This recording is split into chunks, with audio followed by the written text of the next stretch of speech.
All right, let's try this again. We're gonna do something a little bit different today, kids. So first off, we're gonna save our guest. That's what we're gonna do. We're gonna save our guest because I'm just gonna get used to doing this, I guess, tonight. So that's what I'll do. That's what we're gonna do. We're gonna save our guest because I'm just gonna get used to doing this. So anybody who walks in, I'm gonna be pulling a Trenchy today. And that means I'm going to stay on here until I feel comfortable, unless Josh rescues my ass. Like I mentioned before, Josh's dog got hurt, and she got bit. Rocky got bit by a horsefly, so we definitely know that's not fun. And he's not sure how badly she's hurt, so we're definitely going to be hoping that she's all right. So because of the nature, the unstable nature of the show, I went ahead and pushed back our guest until June. He's in the middle of on set anyway, so they're running late on their shoot. So that actually works out better for both parties. We'll get him back and fresh. And with, hey Theodore, how are you, sir? Uh, I bet you're talking to me right now, Theodore. Yeah, I'm gonna be flying live here. I had to go get a extension cord for my phone so I wouldn't run out of power. So, um, so that's good. That's really what I had to do. It's my biggest concern was if I'm gonna be on here for a little bit, I didn't want to run out of juice. Are you doing a review, Theodore?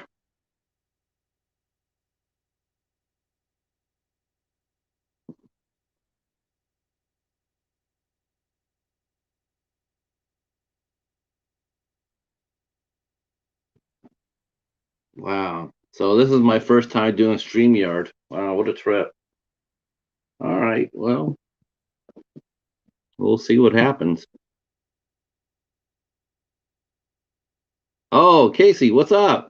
Okay, so here's the situation. I'm gonna have to be saying this. So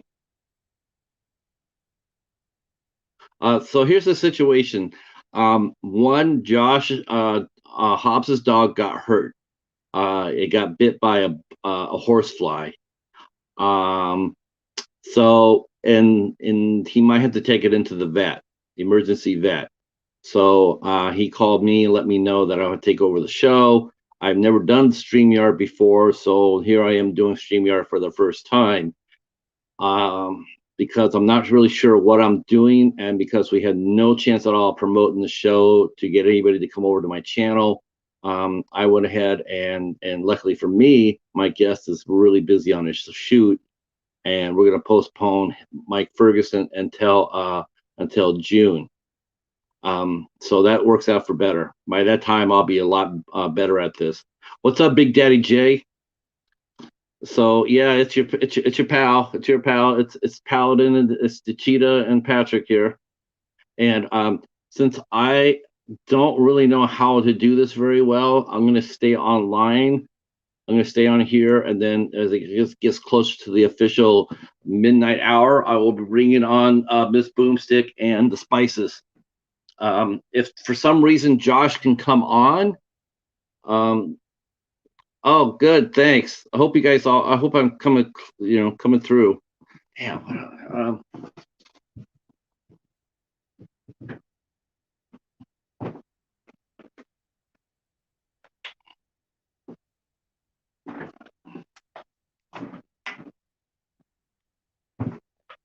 I should have thought of this sooner, since this is a big day, and I probably need my good luck charm. So I'm going to be joined by Brett. Brett will be co-hosting with me tonight. So, guys, you guys are all happy that the Weezy Shark has made an appearance.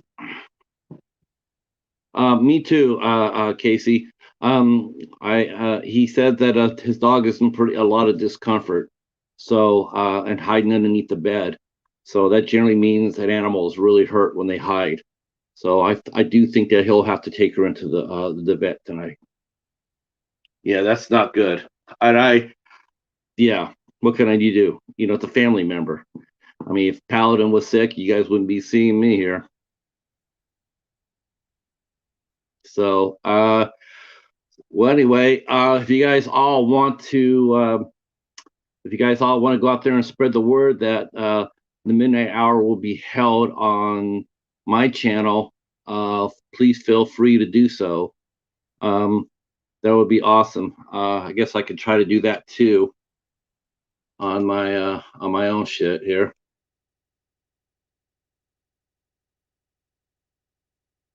All right, be a one-man host. Okay. Wow, I already lost one. I already lost somebody. There you go. See, I don't. I'm not really sure if anybody really wants to hear me talk.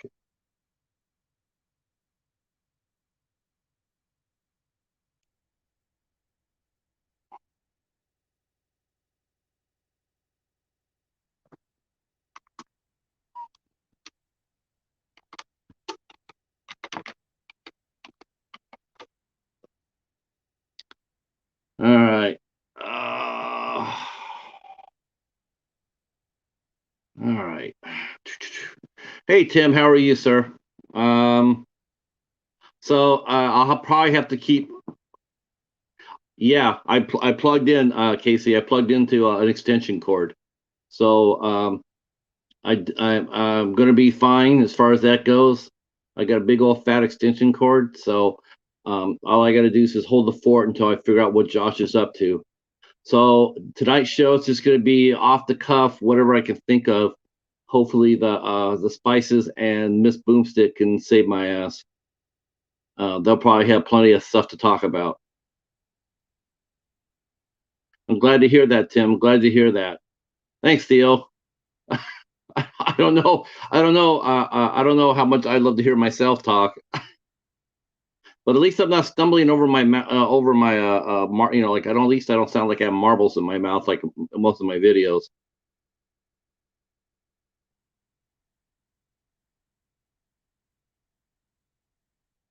Uh, Good day today. Here in southeastern Michigan with a beautiful day. How's everything? How's everything over in your guys' area?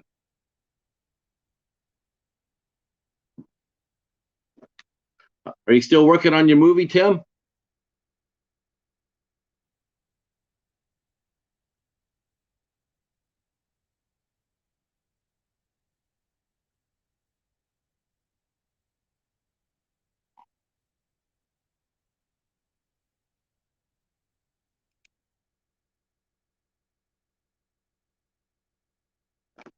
I'm just putting a few more, letting people know that I'm doing this now.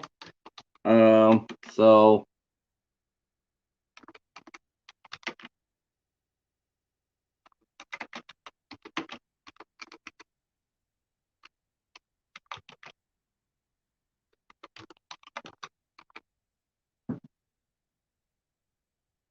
okay.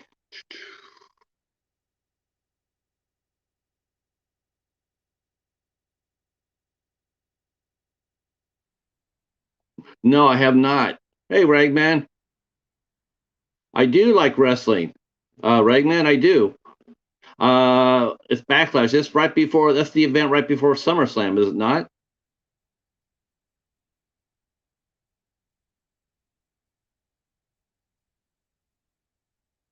I'm old school wrestling. Yeah, that would be nice. Swimming weather would be very cool.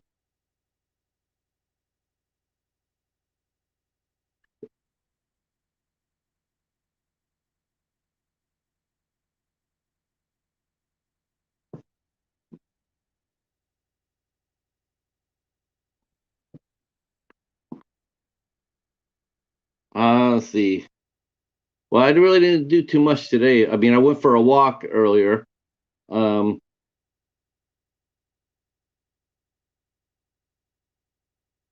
I'm probably going to go for a lot longer walk after I get out of this.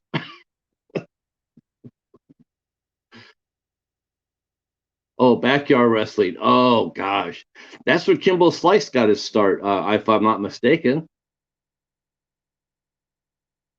didn't he get his start before he went MMA? Didn't he? Wasn't he doing backyard fighting?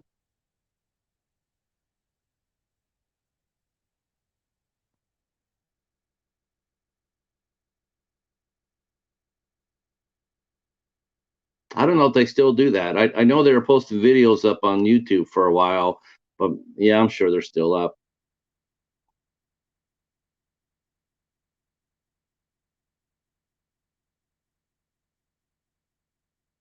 Oh man, Hell in the Cell. That's one of my favorite pay-per-views. Hell in the Cell is awesome, and the Elimination Chamber is also really good.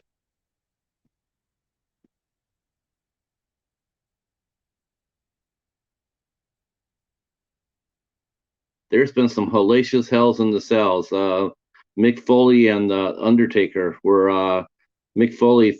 They threw him off the top of the steel cage.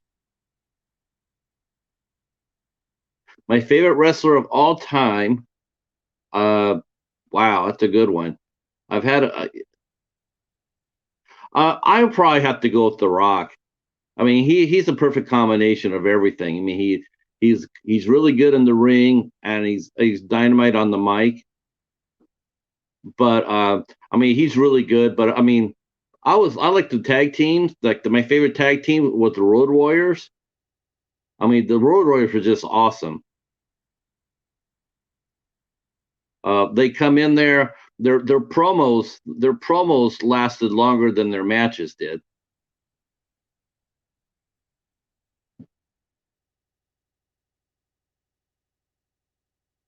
Yeah, that you know what? That's a you know I'm saying this. Yeah, you guys can ask me anything you want. Here you go. If you guys want to know about me, you can ask any question. I'll answer any question you have. That'll keep this thing going for a while. Do I like Troma movies? Yes, Tim, I do. There's two movies I particularly like. I like Terra Firma, and I like the Toxic Avenger, the first one.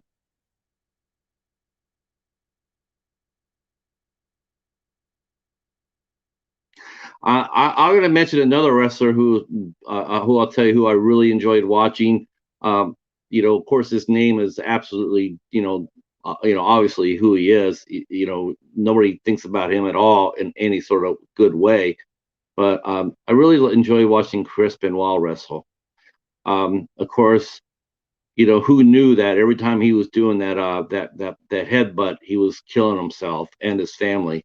Who knew, right? I mean, think about it. You watch him every time, and holy shit. I mean, football. At least football players have helmets. Um, but Chris Benoit was an amazing guy to watch wrestle. He was so short and stout. The Rabid Wolverine. The Undertaker, definitely top five Undertaker. Definitely had the best gimmick, best entry music.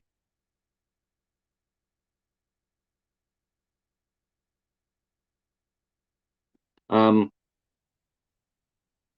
I think Brock Lesnar really wanted to do something else. I don't think Brock Lesnar's heart was really into pro wrestling. I think he wanted to either do MMA or he wanted to be a pro football player, but he couldn't do either one. So, oh, you know what? I'll take that, Reg man, because most of the people think I would be looking like Ted Kaczynski. So, yeah, I'll take that, Luke Harper. Now, if I'm not mistaken, he just passed away last year, right? He was sick with cancer, I think, right? That's a real shame. God, he was so young. He was only what 41. I thought he was. I don't know why. For some reason, I thought he was older than that because he looked older, like pretty much what I do here. Um, but in my case, I am old, but he was really young, and I'm very glad to see the Undertaker retire. It was time. You know what, you really wanted to see him retire so we could actually have a life. So he could be walking on his own 2 feet without crutches or canes or wheelchairs. So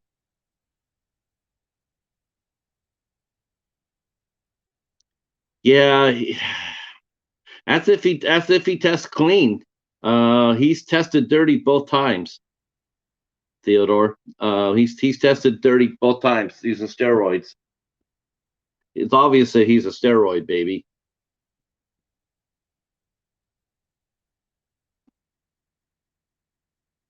I know he went out for he tried out for football too, pro football with the he tried out for pro football with the Vikings and did not make it out of training camp. Yes, I still gotta review that, Tim.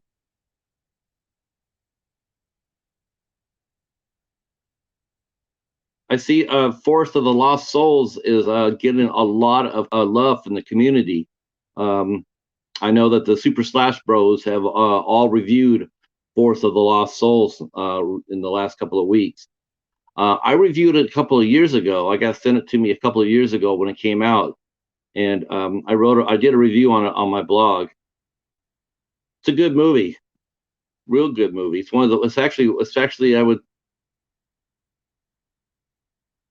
would recommend it. I thought the Sea of Trees was a little bit better because they had the almost. It didn't have the same plot line, but it had the same setting.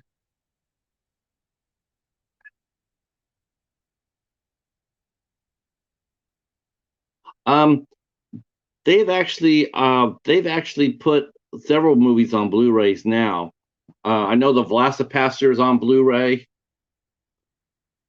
I got mine both on DVD. I got they were supposed to um, Force of the Lost Souls and Cold Ground were primed by Wild Eye for theatrical releases. They were going to try to release them through on theaters. I do believe they did get a limited theatrical release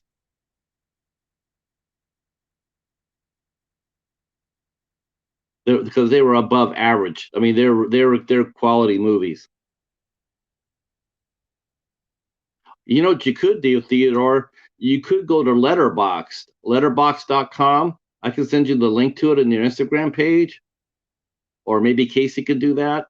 And send you can write all the movies that you have in a you can have all the movies that you have on Wild Eye. You could do a list of it.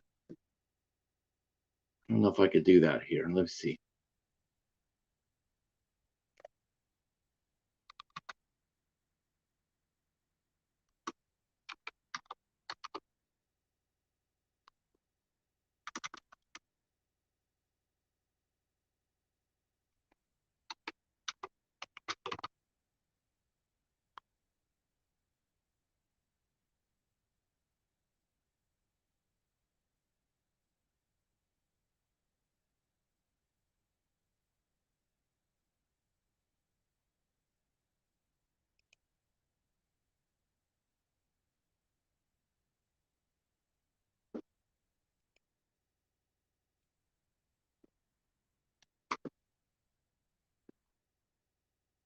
So if you want to see exactly how many IFC and IFC midnights I have, that's where you would go. You could go there and take a look at it. You could use that link just to go over there and take a look at my list, but then you can go ahead and create your own account, and then you can start making a list for yourselves. That's a great asset.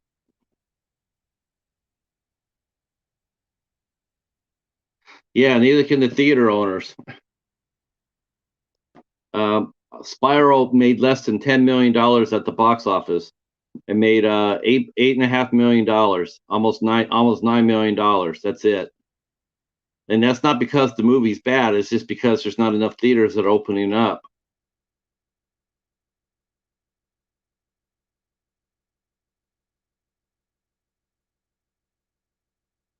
I mean, you could tell by just the box office returns that nobody's going. No, they might be open. Some of the theaters might be open, but people are not going. They're just not, even with the vaccines. And I don't blame them. I'm not entirely convinced that all the vaccines are doing what they're supposed to do. I mean, there's a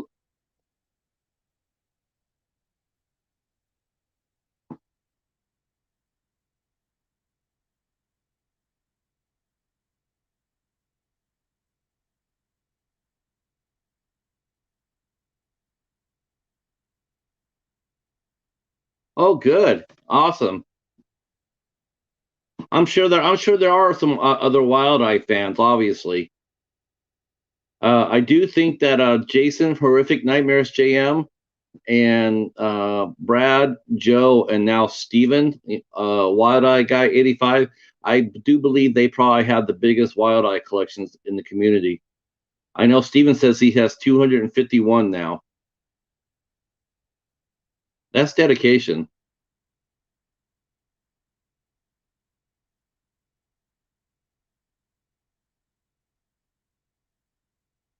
But a letterbox is a great asset to keep track of your collection, especially if you have big collections. You know, like thousands of movies. Um, it's a really good asset, so you don't end up buying the same thing twice.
Yeah, shot on video, that's fine.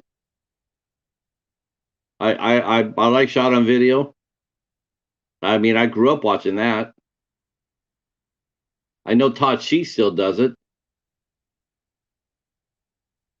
I think probably most of the actually I think a lot of the independent horror community still does shot on video.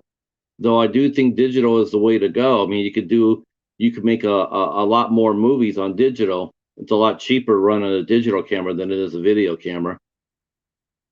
It might cost more to buy the digital camera, but in the long run, it'll pay for itself over a video camera.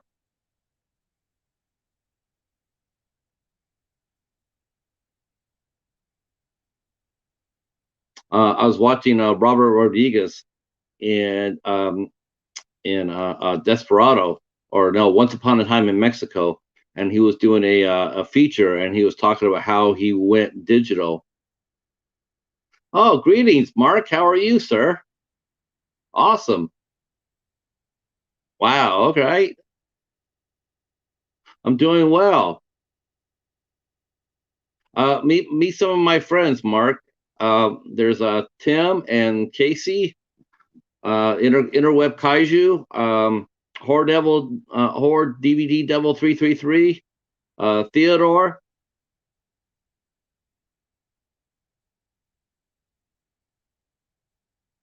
Yes, it was a good day. It was a good day. Um, I'm not even supposed to be on here, but we had an emergency. One of the main co-hosts, his dog got hurt, so I'm on here, and I guess I am, Hobbs. I'm gonna just stay. I'm just staying online right now. I pushed back Mike Ferguson till June.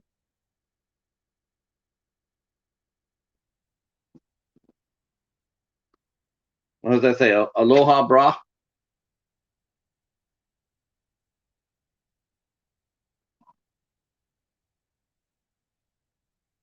I don't know. Maybe that was Baywatch.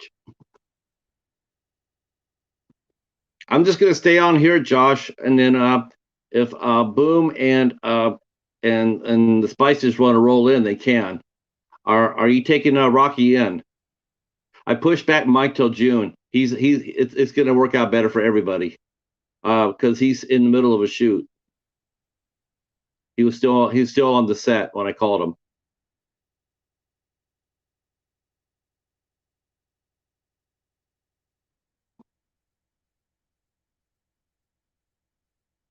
But everybody's wishing your Rocky a speedy recovery. And ping me if you need anything, Josh. Yeah, yeah.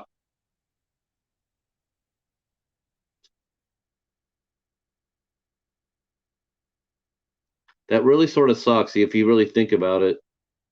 If your dog gets hurt on the weekend, and you have to go to the emergency vet, and the emergency vet charges like 3 times the amount of money for the same treatment you would get on a Monday.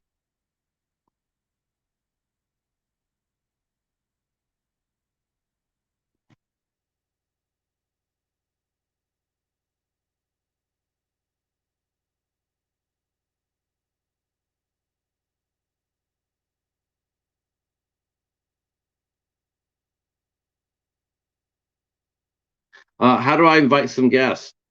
Do I just hit the guest button and then select the people in the chat?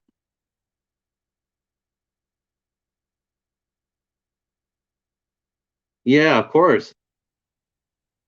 Do they come into the chat and I just select their name?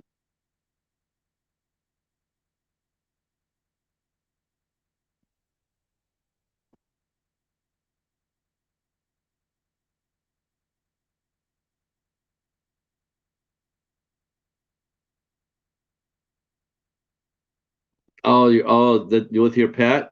Yeah, that really sucks. It just really sucks. They charge you just yes, that's what I'm talking about, Mark. Yeah, isn't that something else? And yet if you went on a Monday, your vet bill probably would have been like $500.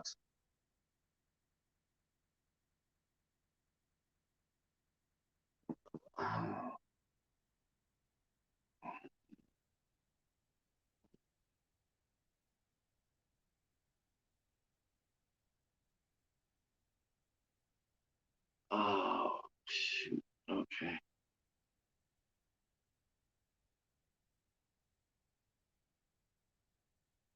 It's not showing me that.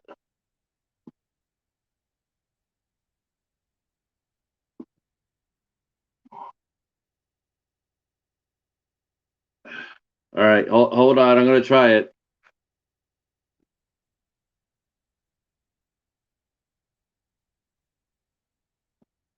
No, it's not letting me do that. Shit. Yeah.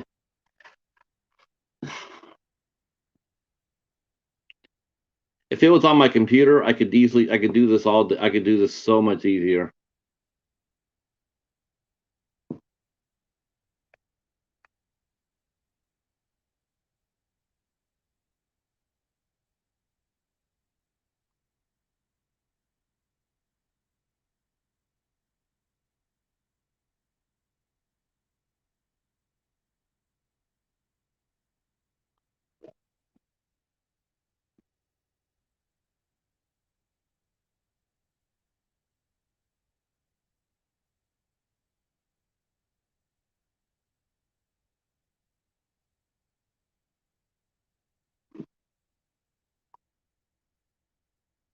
I'm sorry about that. I'm trying to do it, and it's the phone just.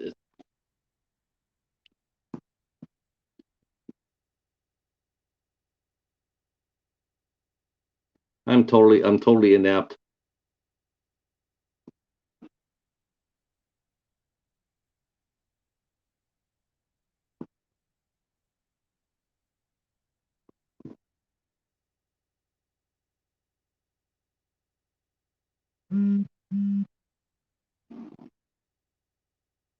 Totally clueless here. I'm sorry. I just yeah. I'm just yikes. I feel bad about this.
Say the link. Oh, wait a minute. You know what? Why can't I just do this? Oh, how if I do? What if I do this? What happens if I do? That's just me, isn't it? Crap. That's not gonna work.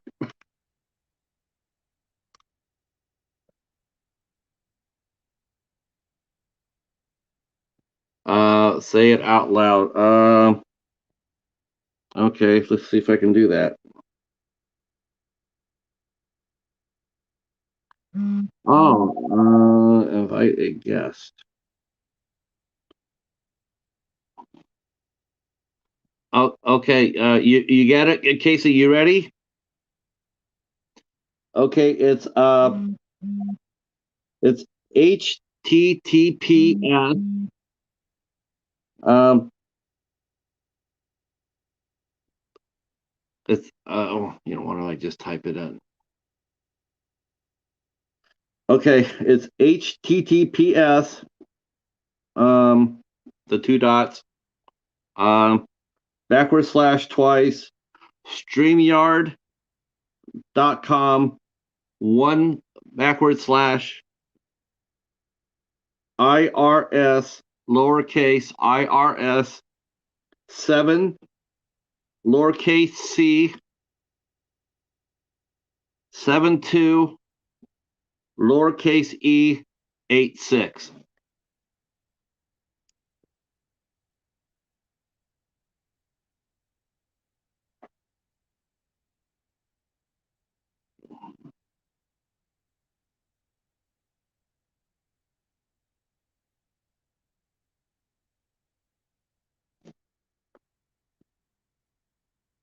Hopefully you already got that. I just broadcasted it. Hopefully I can do it again. I'm not even sure if Boom and Becky probably won't be here till like another hour or so. It's oh crap.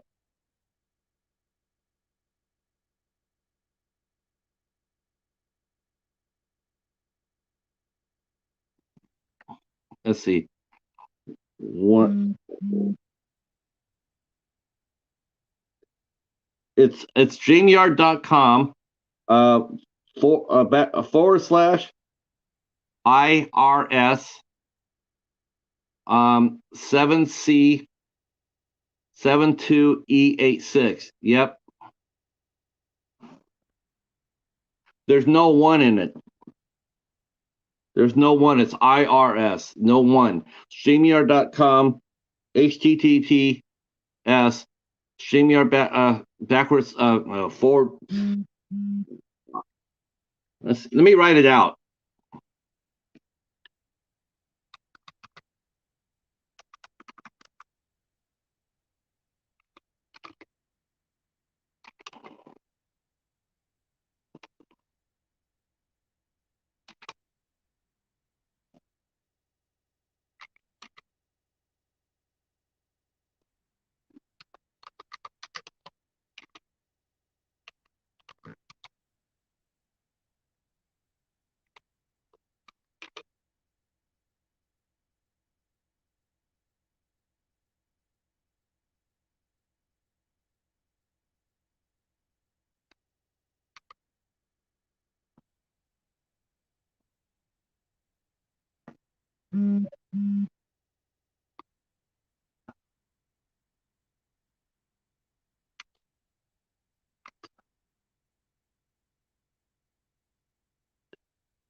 Oh, there we go. Good. Yep. Good job, Tim.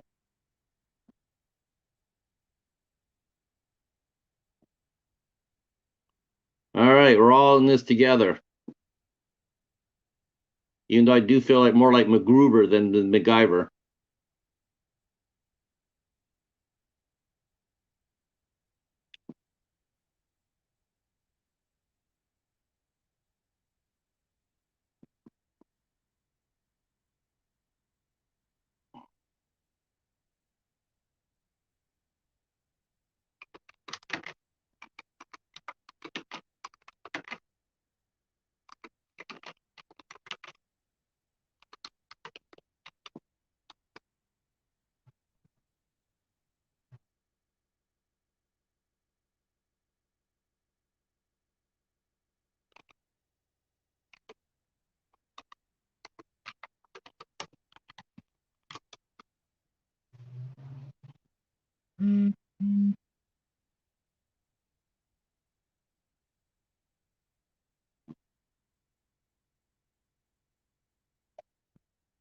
All right, so all right.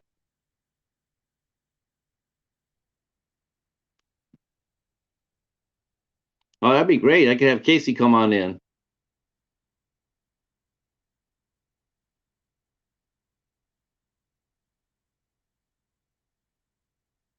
So you made a letterbox, Tim. So now you could actually now you could actually list all your wild eyes in there.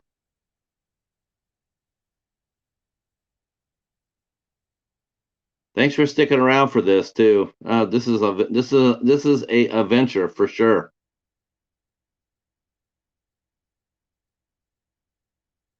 Not exactly the way I thought me getting off StreamYard would go.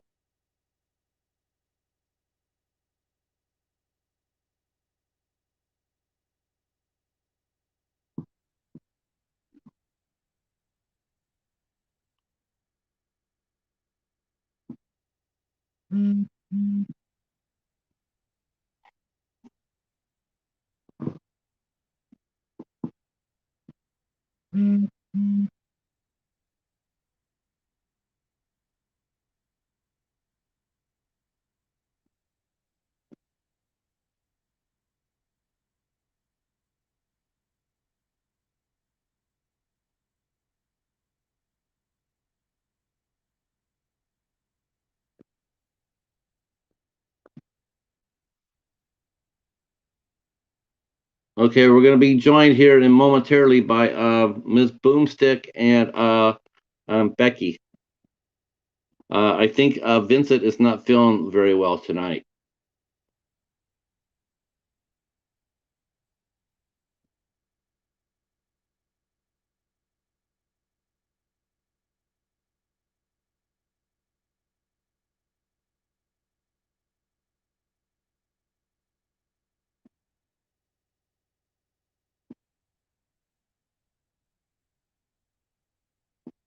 All right. So anyway, well, I guess I can repeat some of this going on here.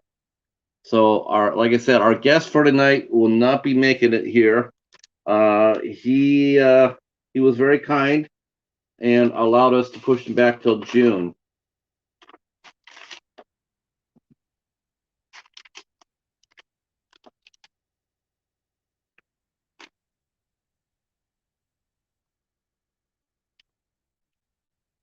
I lost all my notes. Of course I did. Of course I did. Um.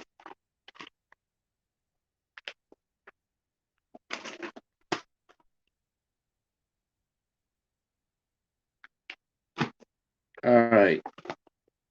Well, I have a few things we could talk about here while see.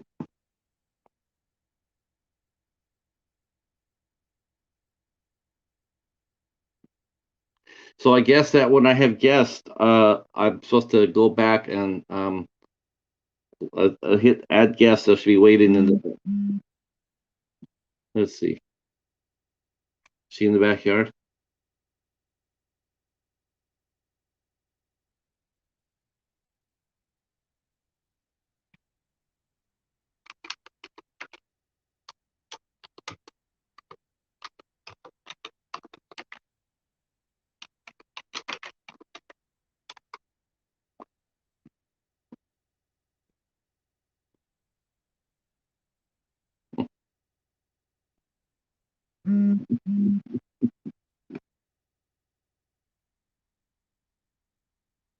Okay.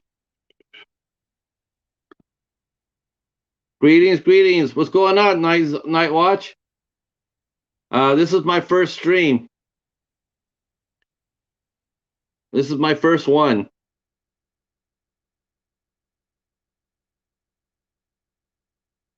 Really enjoyed your Jaws retrospective night. That was a lot of fun.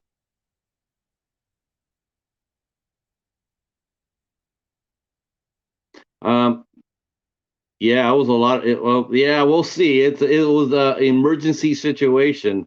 Hobbs's dog got hurt, and so we actually had a scheduled guest, and then Hobbs's dog got hurt, and then and my guest is on location, and so we just decided to push him back since we have no chance at all to promote the stream on my channel. I have tried over and over, by the way, to get Liam Gavin to come on. So if we do our a Dark Song stream, it's just going to have to be us. I don't think he's going to be able to do it. But I'll let you set that up. Let me know when you want to do that. Yeah, I know. You know what? I'm hopefully going to do what I'm going to do.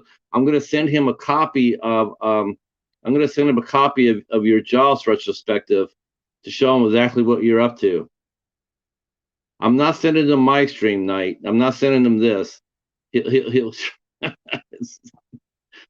we want to see an Indy car. We want to see Indy car, not a demolition derby.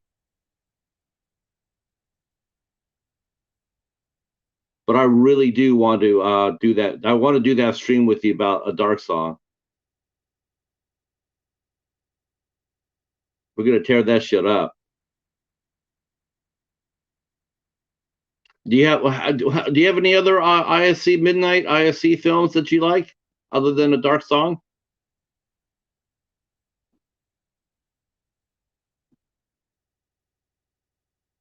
Yeah, it'll be fine with us. Yeah, for sure.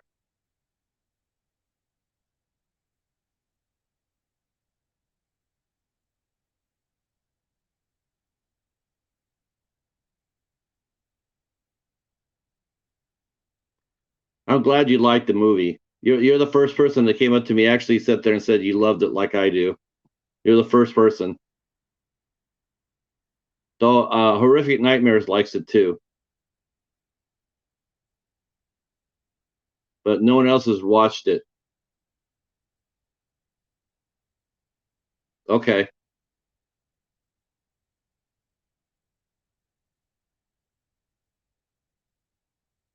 I just like to show them a little love. They just don't get a lot of they don't get a lot of they don't get a lot of love like A24 does. And I just think they're just better movies. That'll probably end my live stream right there. I'll have all the A24 people saying, "Fuck this guy, I'm out of here." But don't panic. Don't burn me at the stake. I'm looking forward to seeing Saint Maud very much.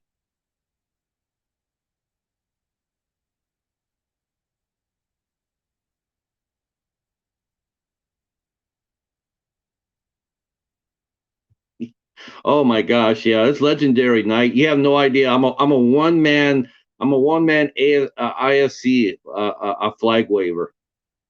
I always think A24 films are overrated. To me, they are. They're overrated for the hype they get. ISC movies are just so much better.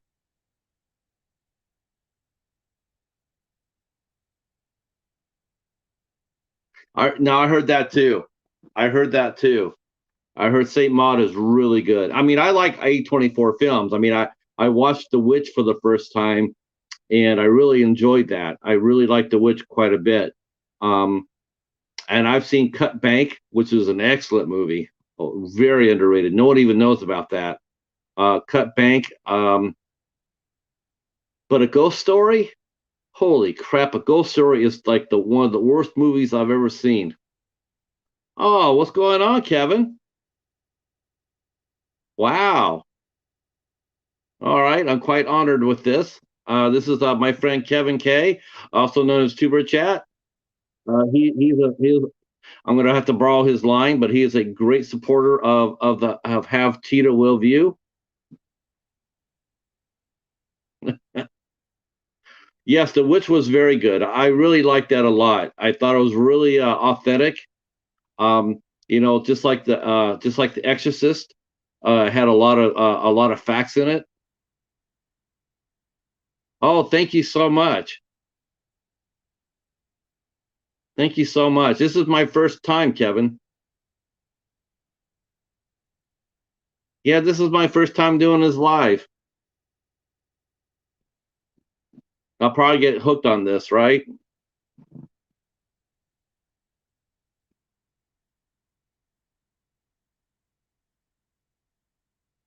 This is totally unplanned for.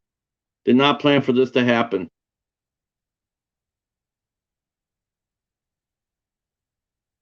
Uh, one of our co-hosts of the Midnight Hour, his dog got hurt, and so I had to take over. He asked me to take over because his dog's hurt. He's taking care of his dog. Oh, hold on. Okay, I'm just seeing something right here.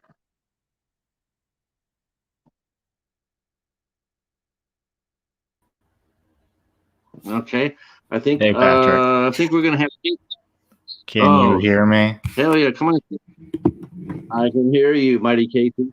That is good. I guess we can invite people now. So whenever Boom and the Spices want to come in, Yeah. you can.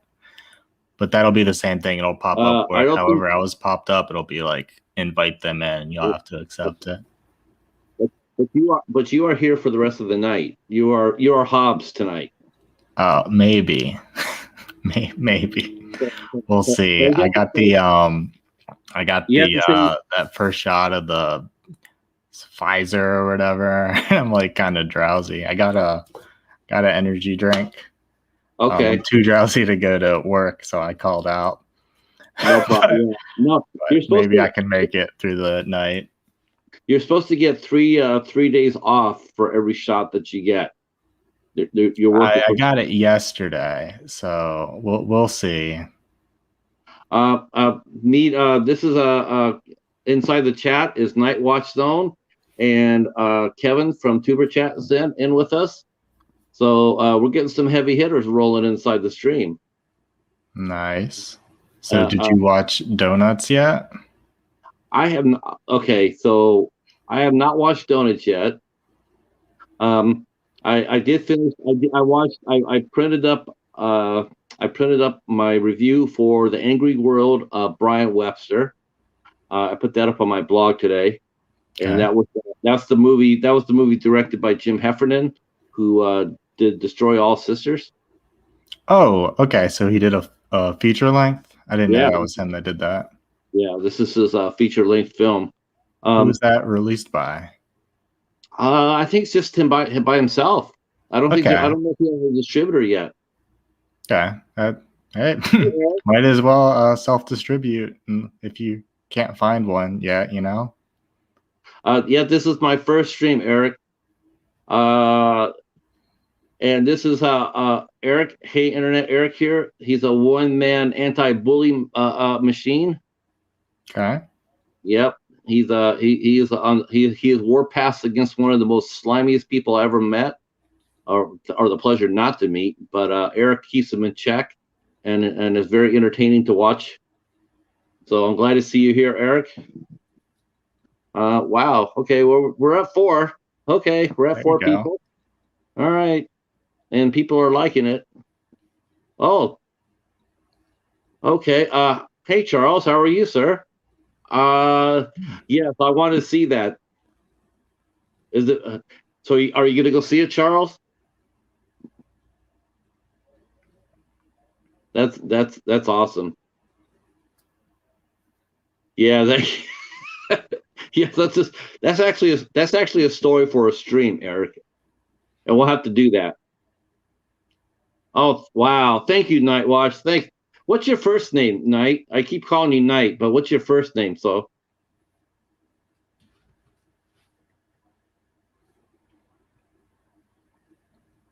This is an extended this is an extended version of the Midnight Hour. I just put the longest day on there because it's okay. Cool. Thanks. Okay, Casey's pounding energy drinks. Just very slowly. So I Patrick, longest day, but which longest yard do you prefer? Which longest what? Longest yard. Do you prefer the original or the remake? Oh, you know, I thought I have to go with the first one. Yeah, me too. But I like both of them. They're fine. I definitely like them both. The only thing I had with the second one was that Adam Sandler was no pro quarterback. The guy's like he's a midget. He's like 5'8", and he's supposed to be an NFL quarterback. I mean, please. He would have a hard time competing in Pop Warner. He was too small. But there's some good performances in that movie too. I mean, hell, who knew Michael Irvin could bring it like that? And it had a lot of funny lines. Inviting everybody in. The only thing I didn't like about the whole movie, I just thought it was sort of cheesy bringing ESPN into it. The whole thing was cheesy. They had some characters that were just basically one joke characters. That doesn't make them bad, but the movie was definitely pretty cheesy. Yeah, definitely cheesy. Eric's saying the Longest Yard remake is the only Sandler movie I enjoy. Oh, hi Jennifer. I liked my favorite Sandler movie. I think overall is probably the first Grown Ups. I think that movie is funny as hell. I don't think I watched that. Oh my god, it has the biggest heart. That movie has a lot of heart to it. It's just a joyful movie. It's funny and it's really joyful. In my mind, I feel like I like the old ones, like Happy Gilmore and Billy Madison, but I haven't watched them in forever. So maybe like if I tried to watch them, I wouldn't be able to take all the yelling. I don't know, because I feel like Adam Sandler like yells every line in most of those. But I do remember liking Click. Oh, Click was really good too. That's probably my second favorite. That movie had a lot of heart too, and and he was really good in Reign Over Me. I didn't see that. That was a straight drama with him and Don Cheadle, and that was really powerful too. Really sad. Yep. Jennifer, Rocky got hurt. Rocky got bit by a horsefly. So I think there's some swelling, and Rocky's not feeling too good. Excuse me. Yeah, Click was really good. Click, I did not expect Click to go where it did. I thought it was going to be a super slapstick comedy, but that movie had a lot of heart too. It was really meaningful at the end. Yeah, I think that's like a better balance between like comedy and drama than some of his other things. I haven't watched Uncut Gems, but I think most people like it. Yeah, I have not seen Uncut Gems yet. I have not seen that. Do you have that? No, I did not get it. I had a chance and I got something else. But hey, it's our good friend Phil. Okay, we're up to 9 people. Holy, I might be able to break 10. Can I break 10? I believe in you, Patrick. Well, you know what? I brought bread out. So, maybe that'll be it. I was talking on Sinister Arts and Films. Tony and Danny, they had their third live stream this morning. And I was there, and they had Carlino as a guest, and the Old AF. Carlino 9. Yes, Carlino 9, and they had Ricky from Old AF Reviewers. And really good stream, man. It was funny as hell. But I kept on talking about Ouija shark and Got tired of the Ouija shark. oh my god! Theodore wants to know if you've seen Hubie Halloween. This is the one that came out last year on Netflix. I don't think it has physical yet. You might have. I have not seen that. I heard nothing good about that movie. It was okay. A lot of the things that I really liked were just callbacks to old movies, though, and like cameos. So I don't know how much that'll resonate with you. But as far as it's just loaded with like Halloween imagery. You know, everyone's in costumes. They got decorations up. So that alone makes it kind of good in my book. I just love Halloween themed things. Oh, thank you so much, Phil. Okay, now I know. I think between Kevin's showing it out on Reddit and Nike showing it on his Twitter, now Phil's showing it out on his channel. I think we might break 10. we might break it. And Brett being here. Ouija Shark can't be worse than Shark Exorcist. I haven't seen either of those shark movies. I've watched a lot of bad shark movies, but neither of those. Is Shark Exorcist Wild Eye? Shark Exorcist and Ouija Shark are both Wild Eye. Are they both Brett Kelly? No, Ouija Shark is Brett Kelly, and Todd Farmer is Shark Exorcist. And the only reason I know that is because I interviewed one of the stars of Shark Exorcist. So we have 10. Do you like Shark Exorcist? No, God, no. I think Boom did a review on that. Oh, it was painful. It was painful. It took 3 years for them to make it. I would have said, I would ask for a refund. Thank you, Knight. We were there for a second. We touched 10 for a second. I love Ghost Shark, Phil. Ghost Shark is great. Ghost Shark is fun. I have several shark. I have several bad shark movies on my blog. Santa Jaws is fun. Hell yes, Santa Jaws is awesome too. Was Ghost Shark the one? Well, since it's a ghost, but it had to be in water still. Was that the one where it was like coming out of fire hydrants and stuff? Fire hydrants. Okay, yeah. I specifically like really that scene where it comes out of the fire hydrants when the kids are playing. Yep, came out of there. Came out of a water jug, like you go to the water cooler. Yes, Eric, I would definitely agree with that. It is really, really bad, real bad. Does something fun happen at 11 viewers? Yes, I'm happy. I'll be happy, Jennifer, because we can hit. Because I'm holding the fort here until Boom and Becky get here. Spices. I think Vincent is not feeling too good. I saw that, so he might not join us. But we got Mighty Casey here, jumping in. And of course, I got to tell this: if you guys haven't connected with each other, please do. Please connect with each other. Phil, do you still collect the Funkos, or did you sell your bunch of Funkos? Because I know they have a Funko Sharknado pop, and it looks pretty cool.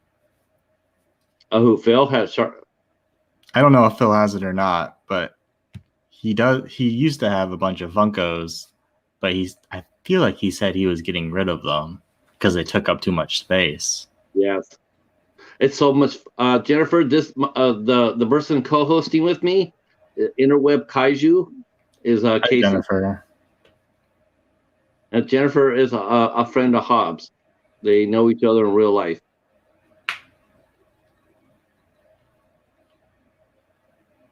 Thanks so much, Eric. I appreciate this. Yep, I'll be doing this a little bit more. I'm cutting my teeth.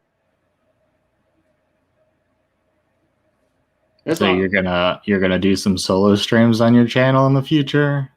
Yeah, I guess so. I like doing the Instagram too. Whatever people want will come out and support. Now that I know how to do this, now I actually can go out there and do. I can actually do I could do interviews and stuff like that if I want to do something off off the beaten track. If I want to review like ISCs or talk about ISC movies, I could actually do that here now. Phil saying he's pretty much telling his pops. Thank you so much for showing up, Eric. I appreciate it so much, sir. And I can't believe Knight's hanging out with us too, man. I'm stoked about that. So I'm actually stoked for everybody here. To tell you the truth. That was quite honestly. I'm waiting to see if Hobbs is gonna have to take his dog in or not. Hopefully not. I think earlier he said that his dog was a little better and that he was just taking care of it at home. Okay. Well, he must have went outside to go to the restroom or whatnot, and just this is awesome. This is a lot of fun. So I do have some things I'll talk about. I mean, we could talk about. Casey saw Carousel for the first time. I did. I liked it. I think I'd still like Velocipaster more, but definitely some good kills in Carousel. I think the kills were much better. But that final fight in Velocipaster here, he's in like the big bulky costume. I just absolutely love that. It's so classic. That's so classic. You can't. Like I said, it alternates. Whatever day I'm watching it, it's like which one did I like better? Thank you so much. So what should be the next thing on my Wild Eye watch list? Wow. Well, I would actually say, as far as just for fun, Ouija Shark. Yeah, we could do Ouija Shark. Wait a minute. No, I can't. I gave my copy away. Yeah. Well, I know I'm not doing that anymore. Because a lot of the stuff I forwarded because I knew I wasn't going to really do anything with it. But I decided for now on, I might as well just keep it. I don't know. We'll have to. I'll tell you what I still have here, and then you can tell me what you. Charles is saying American Mummy.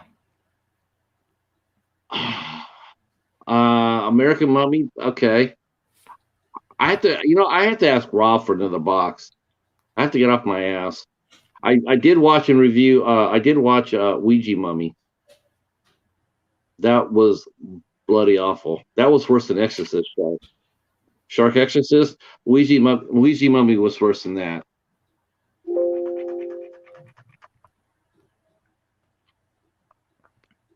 Oh, my monitor decided to go to sleep on me.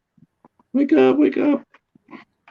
So, Jennifer, Carousel is about a unicorn that is sentient and comes off of the carousel to kill this little kid named Lunchbox because he collects Lunchbox because he was like being rough on him during the ride and wiping his boogers on him. So he goes out and he's killing all these people to get to the kid, and he's just has weapons appearing out of nowhere. He's got like a crossbow at one point, an axe. He's just killing people. And at one point he has sex with a girl, even though he's a carousel unicorn. Yep. He had sex with a girl. I couldn't believe that shit. That was funny as hell. And I kept on forgetting. I forgot the part about where the sister kept on saying, "Shut up, Lunchbox." Yeah. Hi, Crazy Food Reviews and Mark of Horror. Oh, all right. Thanks, Mark. Thank you.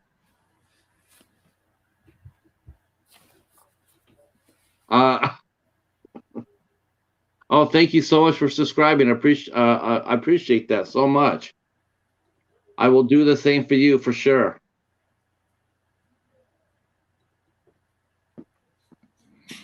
Yeah, I would probably just watch the Wild Eye movies on Tubi, but Patrick has a pretty strict no streaming rule. No, I don't. He likes that. He wants to continue to support physical media. all he can. Oh, I mean, yeah, I do. I figure if I like the movie, then I can go out and buy it. Oh, okay. Yeah. Well, yeah. Oh, yeah. Congratulations again, Knight, for popping that 1,000 mark. It's so awesome to see people hit it. So happy, and more importantly, hold it. We were talking about one of the other community members. Now it's dark. They recently hit 1,000 people too.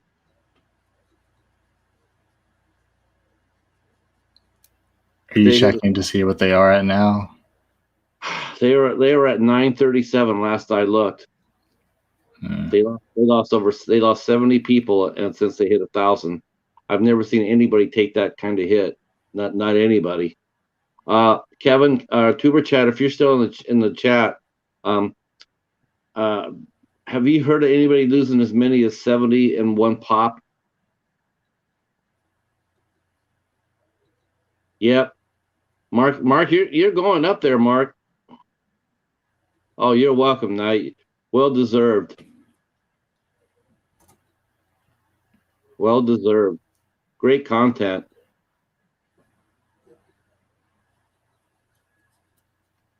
Yeah, that's amazing. But I just felt really bad for I really felt really bad for Now It's Dark, because they spent a lot of money, and like you and I have talked about this on the phone, Casey, but they spent a lot of money on their many creators lose plenty of wow. I just think it sucks, Kevin, that they made it to 1,000. You think that once they made it to 1,000, that's like the safe zone, like they hit 1,000, leave them alone for sure, 70 is just, it's beyond belief. Yes, I have reviewed the Jurassic Dead. I haven't seen it. Oh my god! I think I still got that. I think I still have that. I have to double check. Hey, Sean. I still have a few other ones. I still got Russell Massacre. I have Impact Event. I still can watch. Is Jurassic Dead good? Because I'm guessing it's zombie dinosaurs, which sounds amazing. But yeah, that's really what it is a zombie dinosaur. It's Sean Patrick Urshan from the Horror Corner. I always like to say that. Sean's contest is still going on too. Yeah, and he just put up his entry for Full Moon's contest. So I don't know if you know him. He's doing a 200 subscriber giveaway right now. Well, now that I'm actually doing this live stream, because before I wasn't putting anything up. It seemed like the only thing I was putting up was either a haul video or a contest entry. Now I don't have to worry about that. Now I can actually put this up. So now people can actually look at something different for a change. Well, you can't forget about your cat videos. I liked him attacking your foot. I reviewed on the blog. I got most of my interviews are reviews are going to be on the blog. I put links up in my description boxes, and so a lot of my Wild Eye reviews are on the blog.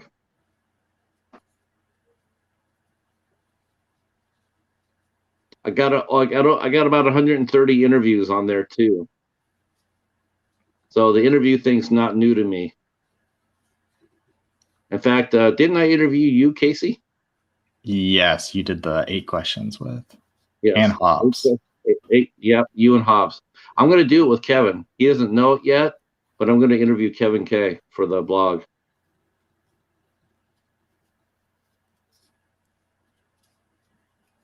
Oh, thank you so much, Charles. Yeah, you can come over and take a look at my blog. That's my pride and joy. It kept me sane and saved my life.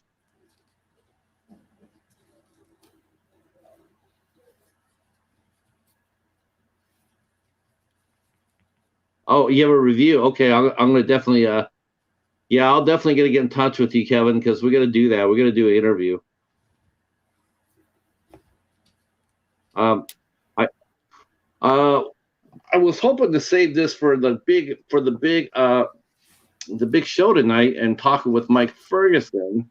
but unfortunately, it did not happen because of all the situations. But I do have an announcement. I thought I'd go ahead and share that with you guys now. Thanks to our good friend Stephen from Wild Eye Guy 85, Horror Freak 85. He has managed to book us a very special guest. It's the biggest guest we've ever had as far as in terms of name goes. But Miss Danielle Harris will be on the midnight hour on June 13th. Danielle Harris. Yep. So I am totally stoked and honored that that we will be hosting Miss Harris on June 13th, in the midnight hour. So I will bring you more details probably next week. I mean, if you're in the Facebook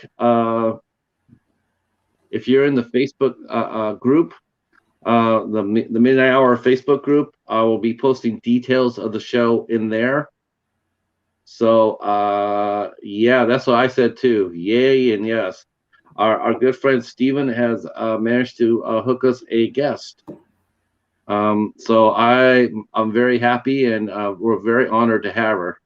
You know, we've had a really good run of guests, that's for sure. Next week we have Daniel Hill from a new movie from Oscilloscope called Silo, and I put the trailer in the Facebook group, and let me tell you that movie looks absolutely terrifying. That movie looks totally freaky.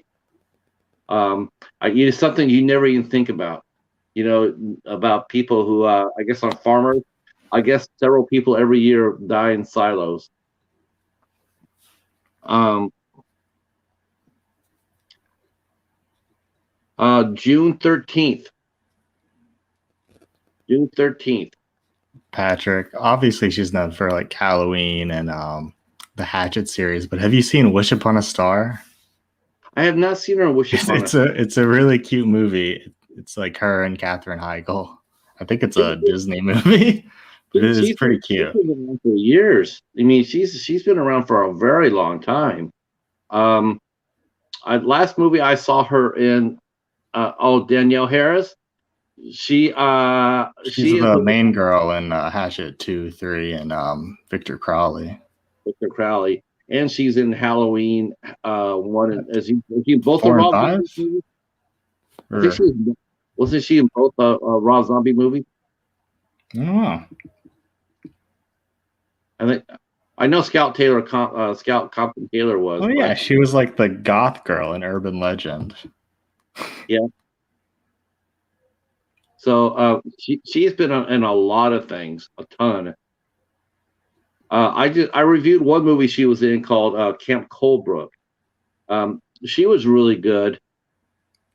Yeah, she was in the remake of Halloween. Thank you so much, Kevin. Let's see, what else has she done?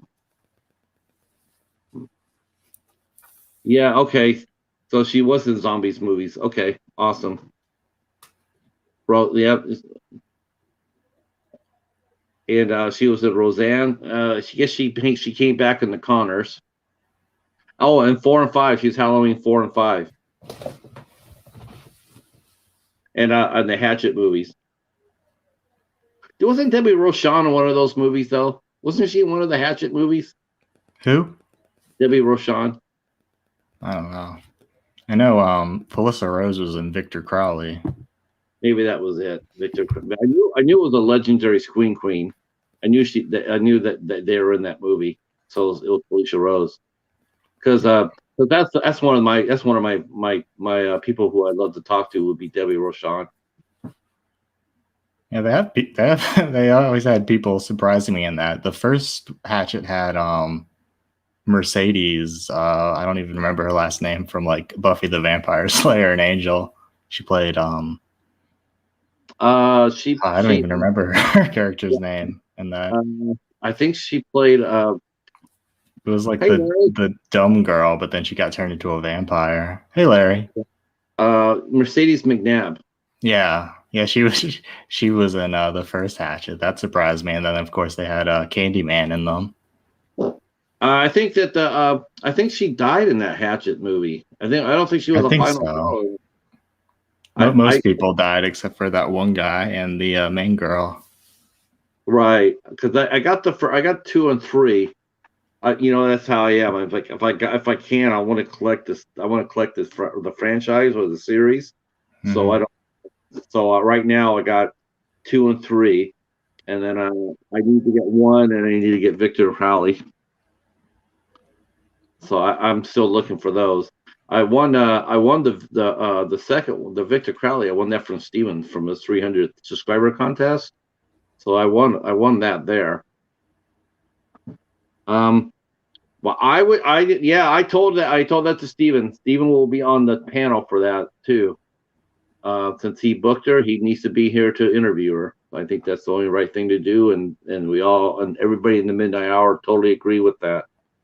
So, but yeah, that's definitely one that you want to, tell your friends about and show up early and get a seat in the chat and bring some good questions. Is that going to be on your channel, Josh's channel? It'll be on Josh's channel. Okay. Yeah, because everybody knows. Yes, I think she did Model Hunger, Charles, if I'm not mistaken. But the best Debbie Rochelle movie I've seen is a movie called Wrath of the Crows. That was an awesome movie. That was a really good movie. Trippy as hell. Allegorical. Another one of those allegory films. Really, really good. With Tiffany Sherpas in it. I'm connected with you, Nightwatch.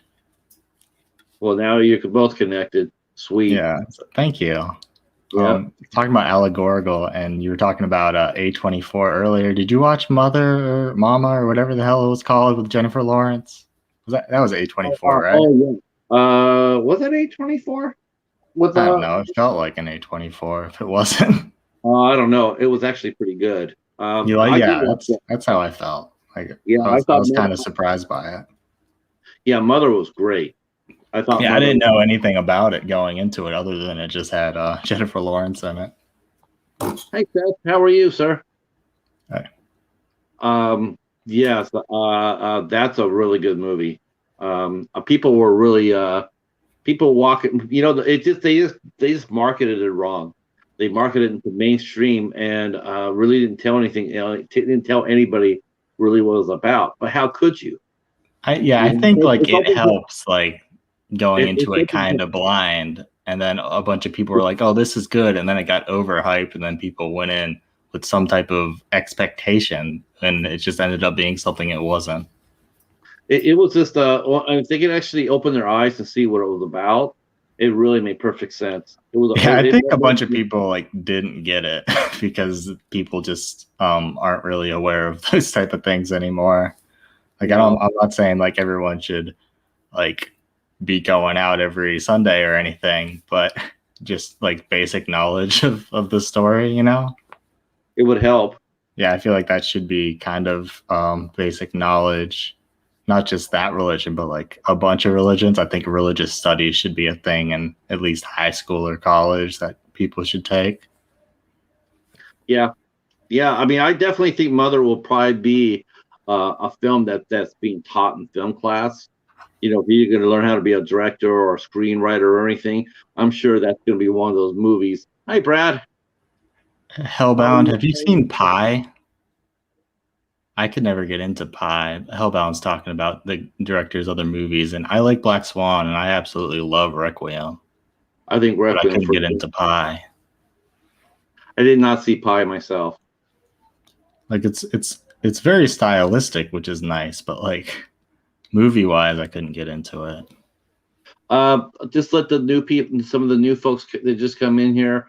The Midnight Hour is being hosted right here, right now on my channel. Hobbs's dog got hurt, and so he's taking care of his dog.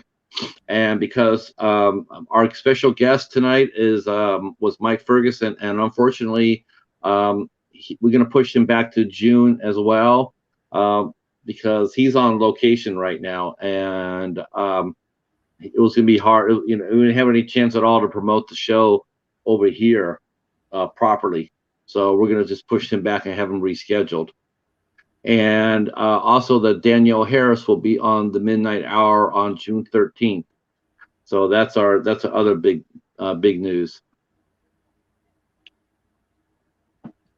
So that's pretty fun.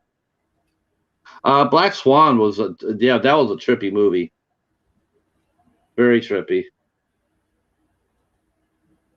I didn't win. They won some Oscars, if I'm not mistaken, right? I think so. I'm not certain. I want to say that. I like Portman. For a while, Portman was attached to the Suspiria remake, and I was all excited for it. like 10 years before the actual movie came out. I got the new Suspiria. You got it? Yeah, I have really never really seen Dakota Johnson actually act, so I'm not really sure if she's really good, if she is, she's good as her mom was at that age. I mean, she is. This could be a good movie. She's a good actress. Melanie Griffith was younger. She really was good. She was a lot better than people give her credit for. One of my favorite movies of the 80s was Working Girl. That movie was charming as hell. I haven't seen it. Oh my gosh, it was her and Joan Cusack, Sigourney Weaver as the Heavy, and I want to say it was Harrison Ford. It's a good cast. Very good cast. Great movie. Super good soundtrack.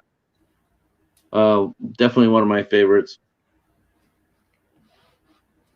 See, yeah, Black Swan was great too, and Pie. All right. What else? Let's see. What else is there? Oh yeah, I mentioned the Sinister Arts and his wife, otherwise known as Tony and Danny, otherwise known as Sinister Arts, and a girl in the movie. They started doing their own live streams on Sundays, on Fridays. On Fridays, what time? Well, Sunday, because I think they're like 6 hours ahead of us, Casey, because you're Eastern with me. I'm Eastern, yeah. Yeah, so I think they're like 6 hours ahead of us. So it's 9. Let's see, it's 9 o'clock. So it'd be 3:37 in the morning over there right now. Oof. Which is why we never get them over here. Dakota Johnson was good in the Peanut Butter Falcon. Okay, that's the one with didn't Shia LaBeouf do that one? Shia LaBeouf. No idea. I think so. I could be wrong. There was 2 movies that had peanut butter in its titles that came out about the same time. Let's see. Yep, I mentioned Sean's contest is still going on. On May 30th, we have Jack Cook coming to the Midnight Hour. I have to we got guests.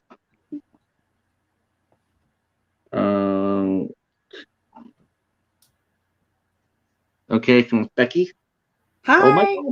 Oh my God, it's Becky. Every time. Now, is Artemis with you?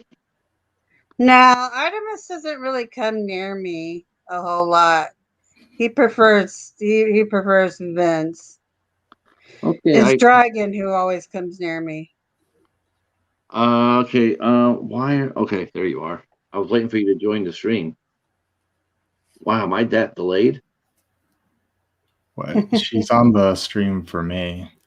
Okay, she's not for me. So let me. I must be. I gotta get out of it. That's what it is. There you go. Oh. let me refresh my screen here. Patrick's still figuring things out. That's why I'm here. So I was trying to make sure that the links would work for when you and Boom came on. Okay. Okay, here we go. Okay, so yeah, she was in Dakota Johnson was in Peanut Butter Falcon, and Shia LaBeouf was there too. Okay, so we're just talking about Dakota Johnson and Black Swan.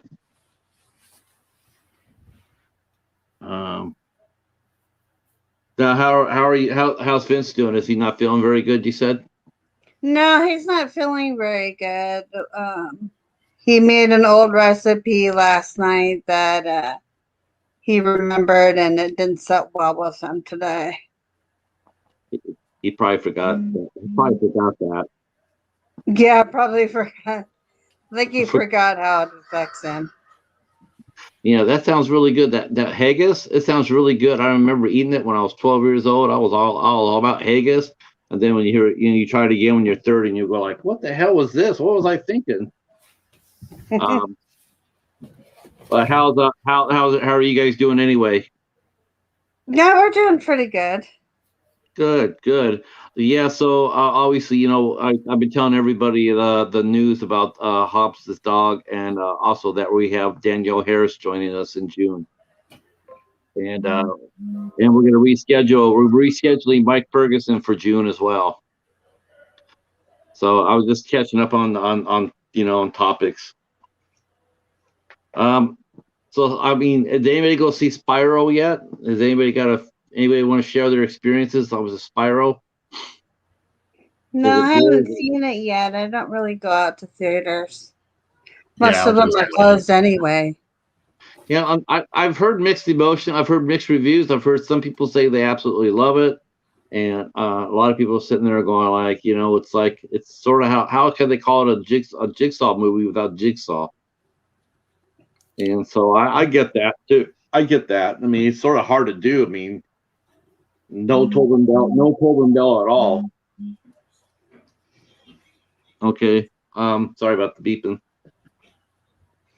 So I don't know. I mean, but the thing with it is, Chris Rock definitely wanted to do this movie. That's what I've read. He really wanted to do the movie. So it sounds like he called in a lot of favors for it because he got Samuel Jackson in it and some other high power stars, and then Darren Lynn Bousman came back. He directed Saw 2, if I'm not mistaken, which is, to me, I love the first Saw. The first Saw was great, but that second one was a keeper. That second one had everybody guessing. Nobody knew what the ending of that one. I mean, that was just a trip how that ended. Okay. Is Spiral a horror movie, or is it more of a detective, like straight detective without the horror elements? It's almost like a social commentary, almost to me, from what I'm gathering from it. I don't want to give the spoilers away for people who don't see it, but it's a modern. It's more. Let's put it this way: that the topic is very modern. It's very hot right now. Okay. And because you got the one thing you can I will say this, it does stay in the vein of Jigsaw, because remember how Jigsaw was punishing you for things you did, give you a chance to get out of it. I mean, that's basically what it is. He's like, you're not a very nice person, so here I'm going to put you up in this really nasty ass trap, and if you want to save your life, then you'll have to experience some pain to do it. So I mean, it keeps that spirit right there, but yet there's no Jigsaw. So it's just a little bit different, it's a little bit different. I don't know if people will look at it as being too political. Is it a PC movie? Is it trying to be PC? The thing about those movies, like, if they're trying to have a message, that's fine, but it needs to be like supplementary to the good movie. It's got to be an interesting movie first, and then with a good message on top of it. It doesn't work the other way around, because people aren't going to stick around for a message if the movie is not good, Right. Now, I mean, personally, I have confidence in the movie as far as if I'm going to like it or not, because I will say this about Darren Lynn Bousman. When he's motivated, when he's motivated, he is really good. He's a very good director when he's on fire. When he really believes in the script. But I have seen him do some things. I've seen him do some movies that where he's just been there as a hired gun, and the movies are not very well made. They're not very well directed. So, do you guys watch the last Saw movie, Jigsaw? I've never seen it. I don't hear good things about it. Did you like it? I liked it. Okay. Is it more of so the did same? Vince. He liked it a lot too. Okay. I thought it was well done. Well, I mean, that's the only big thing I've been hearing people talk about. You know, that's the problem. Was it too political? And who knows? You know, but I guess that's just, you know, how you think about it. You know, how someone watches it. All I know is that it sounds really cool. I mean, it does sound good. And it sounds like it has a decent story. So I'm interested in it. Now, I'm not going to go to the theater to see it because I'm like you, Becky. I'm just not ready to go to the theaters yet. But I definitely will pick it up when I can. I just don't really like theaters, to be honest, because there's always some idiot who's ruining it for me. Oh, hi, 80s culture. Yeah. Miss Boomstick will be joining us here shortly. I'm sure as soon as she feeds Max, she will be here.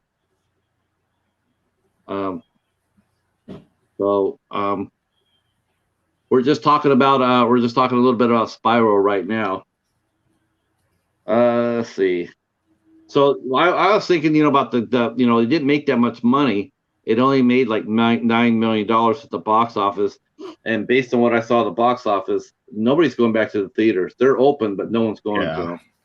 I think it just had that one big weekend or so whenever like they initially opened back up for Godzilla versus Kong, and then it went back. People already got their fix of going back to the theater, and now they want to go back to like pausing the movie to go to the bathroom and get snacks at home. Well, you know, I think people got used to actually staying home and seeing it on streaming. You know, they got conditioned during that whole year to like, why do I need to? You know, I can sit where I want to sit. I can have popcorn. You know, I can go get myself a box of popcorn for $1.50 at the store. I can go to Dollar Tree and get a soda for $2. Why am I spending $40 to see a movie at the theater? I mean, there's certain movies that you do want to go to the theater for, like the big movies that are supposed to be on like IMAX with like the surround sound. But sure, you mean like Godzilla? Yeah, and, like that, like yeah. Ben and all these other people saw it in the movie theaters, and they seem to like it a lot more than me. And I think that might be a reason why. Charles, how was Army of the Dead? That's the new Zack Snyder one, yeah. It's so weird. I think it's supposed to be like a Netflix thing, but they released it a week early in theaters prior to the Netflix premiere. Oh, really? Well, that's different. Yeah, I've never heard of that. Yeah, I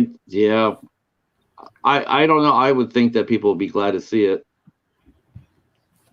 Yeah, the Saw movie. That's what they were talking about. That's the only movie that did anything at the box office, which wasn't that much. Everything else in the box office. As I open the door, it made less than $2 million across the board. Mortal Kombat, unless Mortal Kombat gets a China release, we're not going to see sequels. I heard it did like a lot better on HBO Max than it did in the theaters. I think it's because it had more mixed reviews. It didn't get the people to the theaters. They would rather just save their money on and watch it at home if they already had HBO Max, you know? No, did HBO Max charge a separate fee for it though, or did it? No, it's just like the monthly fee, and then you could watch the new things. I think Disney's the only one that's doing the supplementary money for their new movies. Okay, good, Charles. I'm going to go ahead and run your review in the Midnight Hour Facebook group. In the Facebook group, I'm going to post the review. Yeah, it looked amazing. It looks really good, and we all know that Zack Snyder can direct the hell out of a zombie movie.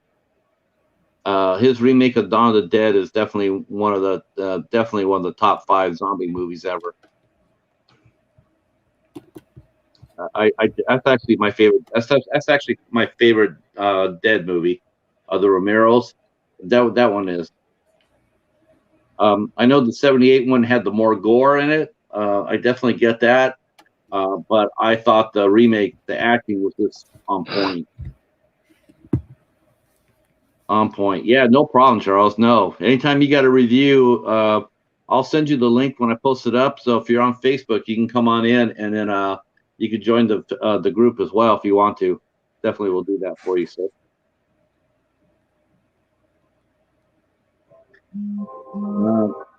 Yeah, but that was the one thing I noticed though about the Mortal Kombat though, was just like the lack of people watching it. I mean, like they're gonna have to make $100 million for it to break even, but I guess China is actually sitting there saying they're not gonna let Disney or Warner Brothers come in for because I guess because of the relationships going on right now. Was not aware about the Warner Brothers thing. It's called the Midnight Hour podcast. Yeah, I agree, Knight. That the acting on the remake is just phenomenal. Probably the best acting. I would say it's better to me, but as far as like the first one, the acting in the first Dawn of the first Night of the Living Dead, it's actually really good. It's really good acting. I mean, you sort of believe everybody's emotion. It was so new back then. I mean, that kind of graphic violence was new. And I think it's really one of the reasons why it stayed so popular was because of the acting. Yeah, I know a lot of people that wouldn't thought that I don't understand how people. We talked about this last week. I don't understand why people hated Mortal Kombat. It's a popcorn movie. I mean, I didn't love it, but I didn't hate it. If they make a sequel, I'll watch it. I want them to make a sequel. Hopefully they get enough money to make a sequel, because it's definitely teased the sequel, Definitely. It's just I noticed now how it works. They can promote a sequel or a spin-off or whatever, but you know how it goes. If they don't return at the box office, all that shit just goes away. They were in pre-production for Mortal Kombat 3 for like 10 years before they finally canned that one. I don't even remember what it was called, but I was following it because I was very excited for a third Mortal Kombat back in the day. Our good friends, speaking of box office, so our good friends and our guests from a few weeks ago, the guys from the Bad CGI Sharks, well, their movie got released in Japan this week. The CG Sharks movie? Yeah, CGI Sharks. How'd that go? I hope it goes well. From what I'm understanding, and this is not just them, I mean, they mentioned it before, but it's actually true that right now, shark movies are very popular in Japan right now. Ouija Shark. 80s culture. Ouija Shark actually got Wild Eye actually got Ouija Shark a theatrical release over there. That's cool. It didn't get a theatrical release here, did it? Oh God. Okay, well, yeah. It might have been. You know what? It'd be one of those. It would probably get released like at your local gas station while you're pumping gas. Hey, it's better than Jimmy Fallon. So that's what I always get when I'm pumping gas. Okay, here you go. Here's the group. If you're on Facebook, you can go ahead and sign in to Facebook. You can go to that link right there. That'll take you to the group page for the Midnight Hour. If you're not, if you want to, you can just send a request to come in. And either me or Boom or Becky or Hobbs will let you in.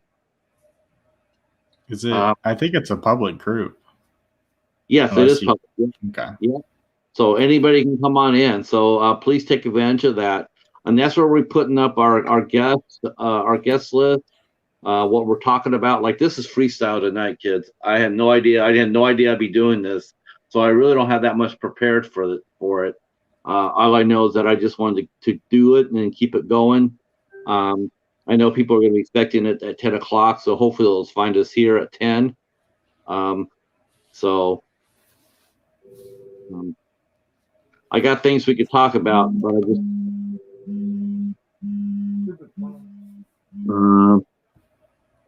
That was. I think. No. Okay. I think.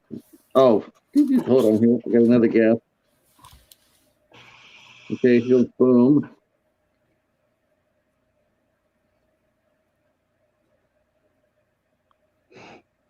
Okay. Let's see.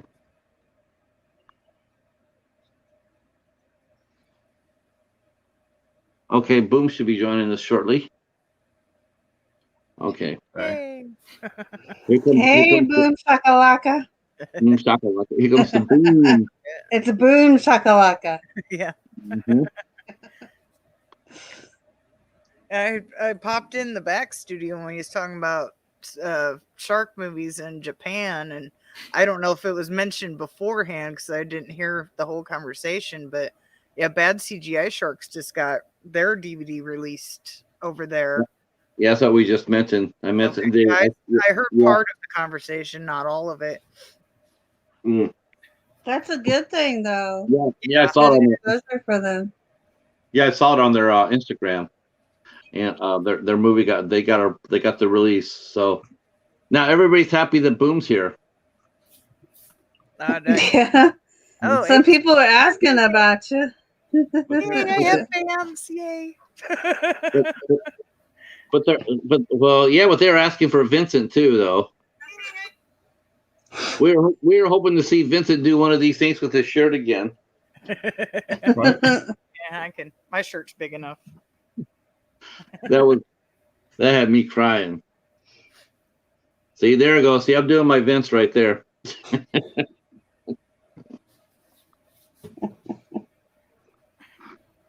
So we're just talking about box office and Spyro. I'm not sure how much you were catching on the in the back there or not. Boom. Just a bit.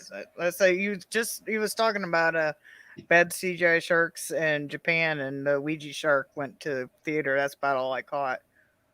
Yes, we're calling her Boom Shakalaka now. I was about ready to type something. Yeah. Yeah, I don't mind. Or here comes the Boom. Yeah. Yeah, I think Hobbs did that, and I don't remember if it was Becky or Vince started the Boom Shakalaka. I did. I think that was Becky. That's what I was thinking, but I couldn't remember fully, so I didn't want to screw up.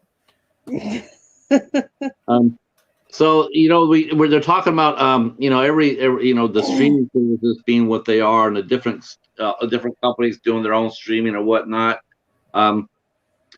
I actually got invited to sit in on a TV panel yesterday from Deadline.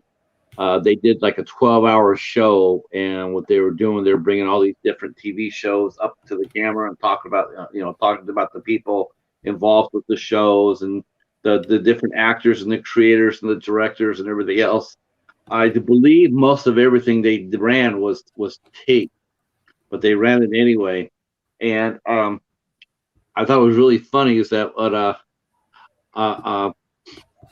some of the shows they were talking about, that not even like a day before, 2 days before they performed the Deadline show, the shows the people in the cast, they lost their shows. They were canceled. So they're basically what they were doing. They're basically talking to these people who were doing these shows that had been canceled 2 days before. Oh God! Now, how would you like to do that live? What would happen if you came up live and wait a minute, I'm supposed to be here to talk for an hour about the show that you just canceled me on two days ago?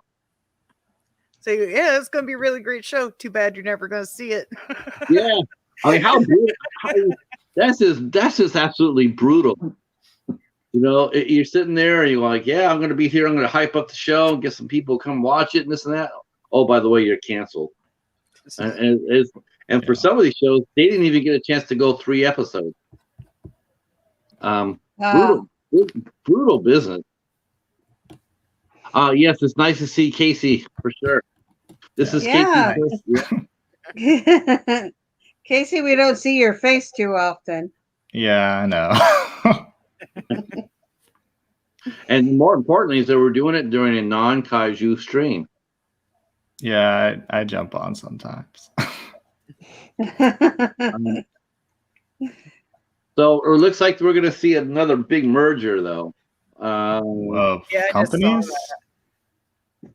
They're merging. Looks like AT&T is going to be merging with Discovery Channel. So they're going to take over. They're going to take over Discovery. Yeah, HBO Max and So I have a question about that. So are we gonna hear some Discovery Channel animal sounds on the AT&T rings? That might be. pull out some I 9 think- inch I think- nails I and go think- with that. And what kind of animal sounds are we gonna hear? I think we'll be seeing. We'll be seeing. We'll be seeing all sorts of mischief. I would think. I'm just trying to think of all the possibilities. Yeah, have the little videos But my of why question little about this- kids watch the Discovery Channel. But I have a question for the chat and for the panel. I mean, you guys know what a Monopoly is, right? I mean, not the board game, but a Monopoly. Yeah, I was gonna say, like, Discovery Network is already like a large branch of things already. I don't. Yeah. Oh yeah, they are. So they're talking about them merging as early as next week, announcing it. And So then what there's does AT&T have for Discovery, like media wise? AT&T has they have they bought DirecTV. Okay. Okay, now I see the link. How's it gone? That was I actually would think. that was a really bad transaction because they bought it for $67 billion. But as of today, DirecTV, because everybody's leaving DirecTV, it's only worth. They only said it was only worth $16 billion. So they're just trying to keep things coming in. AT&T is holding up $180 billion debt. I know Hobbs is always saying that cable is still going strong. I don't know about like the satellite dishes. I don't know, like Dish Network and that. I don't know if those are still going well, because now cable's just as fast without any like air interference. Right, and with Dish, if you have a storm, you're shit out of luck. Yeah. Yeah, I don't know. I don't know how. I didn't even know. I didn't even know satellite TV was still a thing. Yeah. I didn't think people actually still. I don't really know because honestly, in the cities like where I live, apartment complexes, you can't, install any of those dishes onto the building. Yeah, we got a Dish on our house, but that's because like the previous owner had it, and they just don't remove them when you're done with them. But yeah, I don't know anybody who really uses them. How many people in the chat are do they? How many people in the chat stream still? I mean, do you stream or? I mean, I don't know anybody except for probably older people are still the only people I know that still do cable. But I think everybody younger is still doing. Everybody younger is doing stream, but everybody older is doing cable. Is it? You still got cable, Charles? You still got cable, Charles, or did you go streaming? Oh gosh, yeah. Oh yeah, me too. 80s, me too. That's all I do. I have a lot of physical. We had cable, like normal cable, until last year, and then we decided to cut it loose and just have streaming stuff. But I have my physical media collection. So that's pretty big. But yeah, it's hard to, like Charles says, they can't afford cable. Yeah, it's way too much for what little time I would spend watching it, Yeah, it's absolutely crazy. But we have like almost all the streaming services. Yeah. So it almost like outweighs the same, but with at least the streaming services, I guess you can pick whatever the hell you want to watch instead of just turn on. Yeah, you can pick what you want on demand, just like right then and there, instead of having to wait for it to come on and some kind of schedule. Agreed, Charles. I can't live without my Shutter. I've had Shutter for like 3 years now. Right. Yeah, we've had Shutter for a long time too. Yeah, I got rid of my cable about probably about 4 years ago. I should have did it. I should have did it 8 years ago, but I got rid of it about 4 years. So it's just no way. That's what we have too, Chad Raker. We have I don't know if I said your name right, but yeah, we have a Roku. But with the internet that we had, or not the internet, the cable we had an app that went on the Roku where we could go onto the cables, like see whatever was on the cable, but we still got the Roku for all the other apps that we have.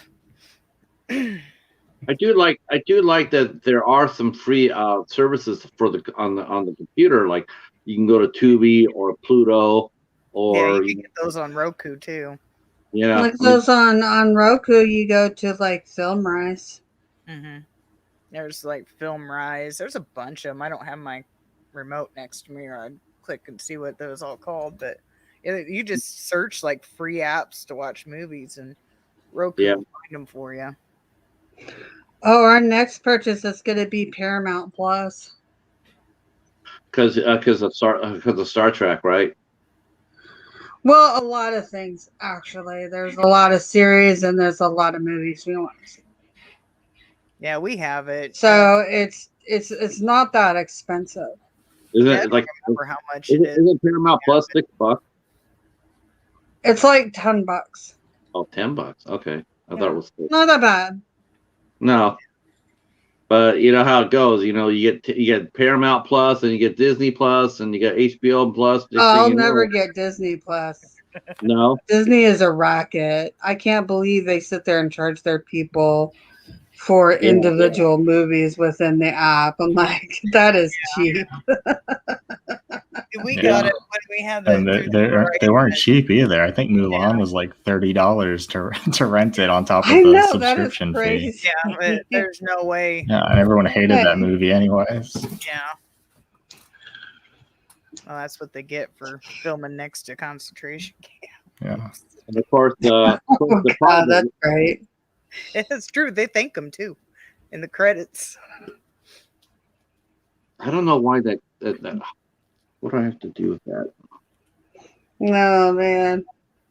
But yeah, we have it just because, we had it for like a year with Verizon, and then we ended up keeping it because he likes Star Wars, so we kept it because of that. But other than that, they're dumping out a bunch of new Star Wars shows on there. Yeah, that's the only reason we have it. It's because he watches that Star Wars stuff. I could really care less, but we're not paying extra for no extra movie. We'll find other ways to watch or wait till it comes on for free. Oh, exactly. At least we like to watch movies and then see if we want them for physical media. Mm-hmm.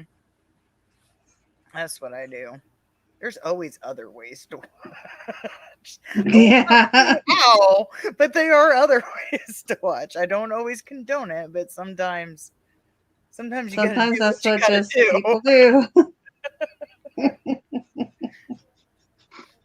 Charles mentions he watches movie on his Blu-ray player on the phone. I watch Pluto on here. I can watch on my computer. I can watch Pluto, Tubi, MeTV, and on ESPN. I can watch ESPN3. And that's it. He also mentioned CBS All Access, which I didn't even know was a thing. But apparently, you still have to pay for stuff. Yeah, the All Access is gone. Now they just went over to Paramount. Yeah, which I don't know which one he's talking about. You have to pay for, because we've had CBS and since it went to Paramount. We had it before it went to Paramount Plus, and I'm not sure what shows he's talking about because I haven't came across anything you have to pay for yet. But we don't watch everything that's on there either. But I watch some of the Beavis and Butthead cartoons. He watches Magnum PI. We watch Mom. So all the MTV stuff is on Paramount Plus? I know. Is Viacom owned by them? I don't know. I know Beavis and Butthead cartoons are on there. I know that for a fact. I would have to look. I'm not sure what else is on there. I was a little excited to Beavis and Butthead. I made my son watch one of them, and he's like, "What in the world?" You should show them the movie. Yeah, I didn't think about that. Older mom seasons you have to pay. But yeah, Viacom used to own like MTV, VH1, Nickelodeon, but I wouldn't be surprised if they got bought up by Paramount at one point. Everyone's buying each other up. Yeah, I want to say there's Nickelodeon stuff on there too. I didn't know you had to pay for the older seasons of Mom. I'm all caught up on Mom, so I don't know. I can't really say, but I haven't had to pay for anything yet. But that don't mean nothing. Hey, Joe.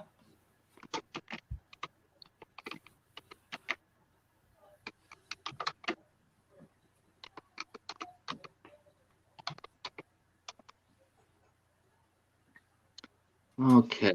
I'm supposed Hi, to. Joe.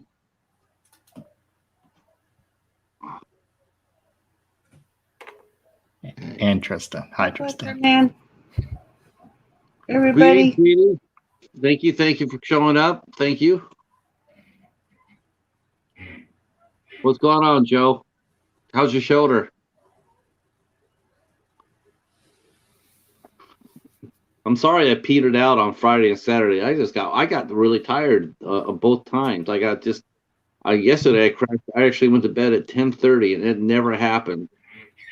I was actually asleep from like holy crow, like because this week here is just like my brain is on overdrive this week, and I have a really hard time turning it off. But I was turning it off yesterday, 10:30.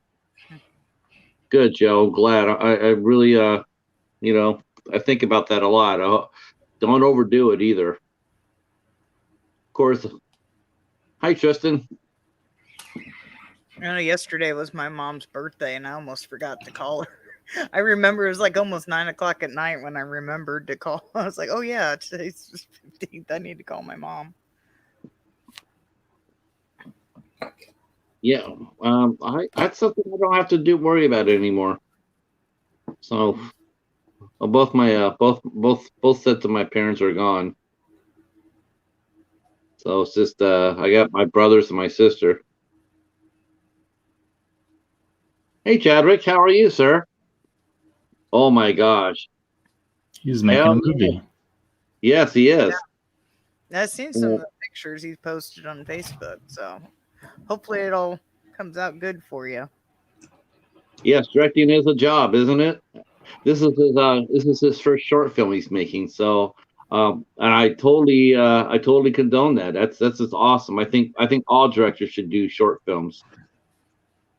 I think it's a great tool to cut your teeth, and I mean, there's too many directors that get full length films, and it's just like, wow, they have a really hard time with it, and especially when you put a first time director with a screenwriter, you write it and you direct it. It can be very difficult. It takes a particular set of skills to do that. Let's see, what else do I got? I don't know. I know Boom's got some news for us. Do I? Don't you?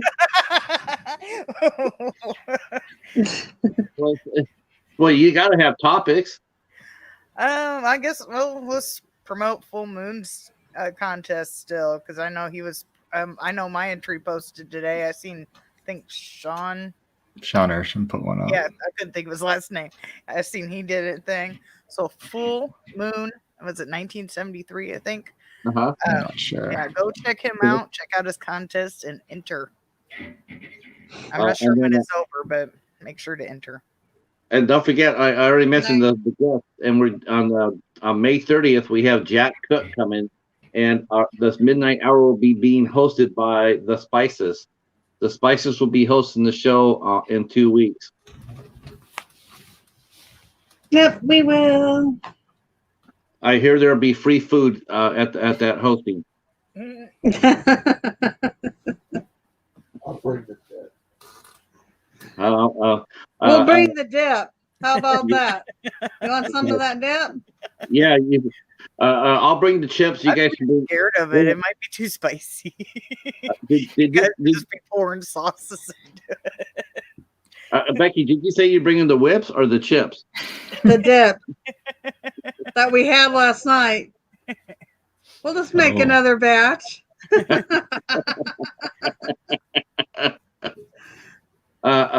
So yeah, so that's what's going to happen on the 30th. Jack Cook. It's too bad Vince is not feeling well that he could come on here and tell us a little bit about Jack. But Vincent met Jack on Instagram, I believe it was, and he's also directed the movie.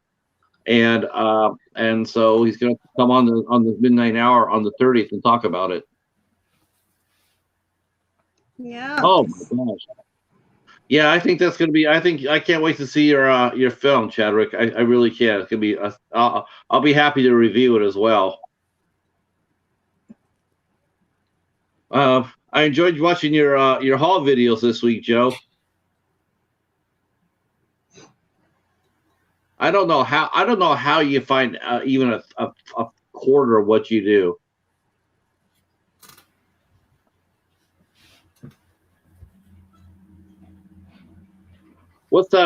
Here's one for you. What's everybody's favorite? What's the one movie that you want to add to your collection? What's your holy grail? Ooh, I don't know. I already have it. What's that? What'd you get? I have the unrated director's cut of the Exorcist. Nice. Okay. Nice. Okay, you got another haul. Okay. Oh, we'll be there for that. I think he has the Blu-ray haul still. I think he did VHS and DVD. My grail is still the Brink VHS, which that is on Disney Plus, but I just want the VHS. I think Joe will also be. He's also going to be posting his review for Forest of the Lost Souls this upcoming Wednesday too. I'm glad everybody's finding that movie. I'm glad everybody's finding it. It's a good one.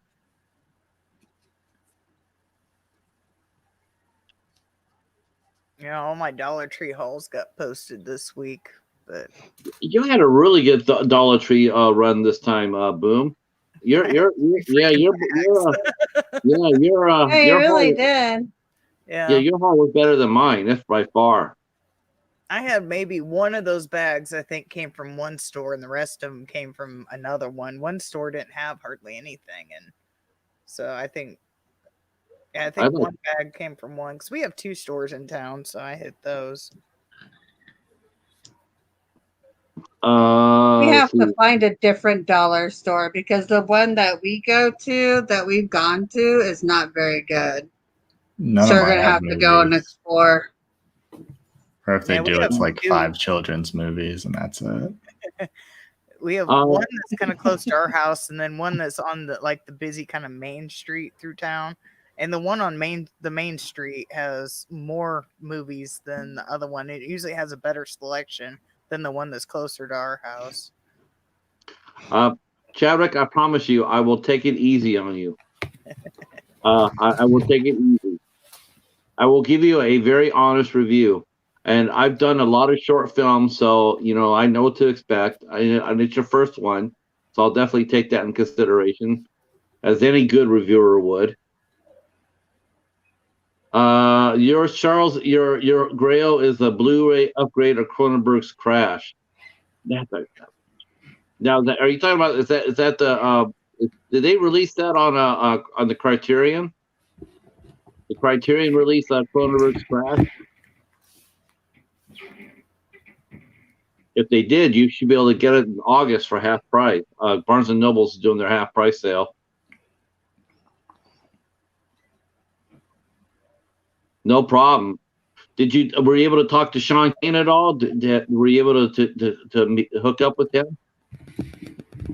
He'll talk your ears off. Okay. Yes, Criterion. Okay. Well, that's a really good that's a coincidence, Charles, because that's where my Holy Grail is too. It's the Criterion release of Antichrist. I don't know what my Holy Grail would be. I really don't.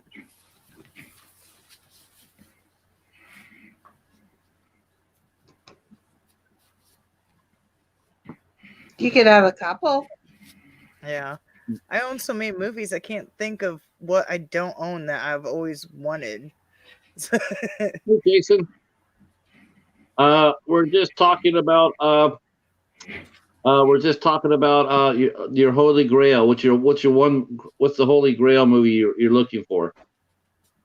Hi, Jason. What is it? Oh, yours is The Exorcist, right? Yeah. Yeah, hers is Exorcist. Yeah.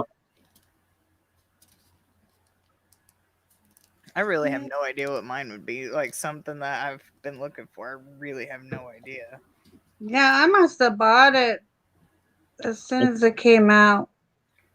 I think the Antichrist is it might be out of print. I don't know. I'm gonna see about it in August. Hopefully not. Hopefully they'll sell it. But as far as I know, it's out of print. What's in August? Is that the Barnes & Noble half-off sale? So with the Antichrist, that's the one with William Dafoe and Charlotte Gainsborough. Yeah, you said you were going to wait till August. Is that because of a sale? Right. That's when the 50% off sale. And yeah, I definitely want to do that. I don't know why my monitor does not want to stay online for me. It keeps on wanting to go to sleep, so I have to wake it up. I have But to change your timer. Yeah.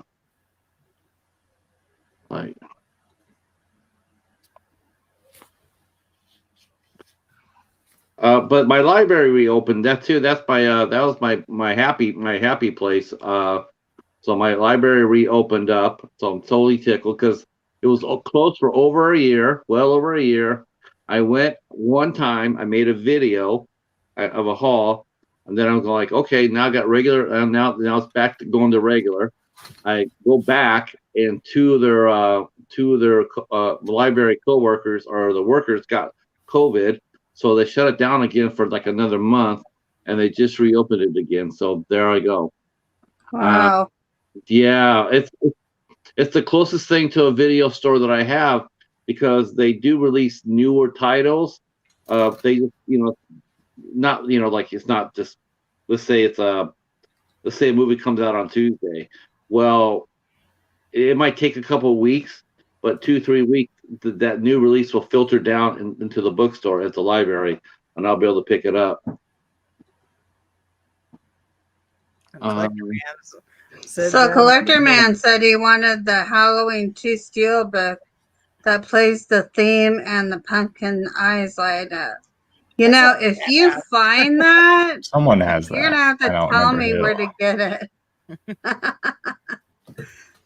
Let's see. That'd be awesome. One of yours is Cheerleader Camp. It's pretty expensive. Yeah. See you later, Nightwatch. Yeah. Thanks, Night. Bye, Nightwatch.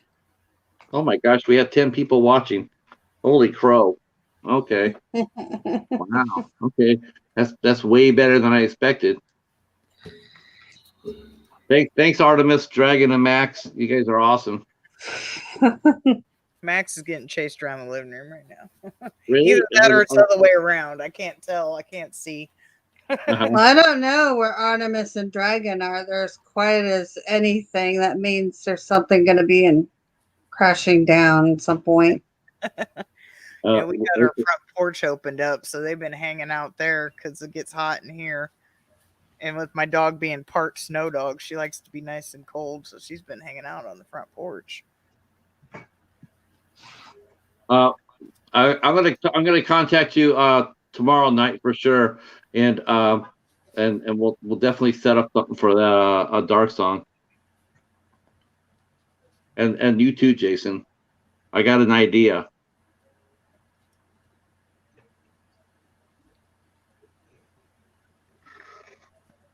So what else you got going on, Becky? You and Vince are going to be launching a new contest. Yeah, we're going to be launching a new contest at the beginning of the month. What are you guys going to be giving out as far as hot sauce goes?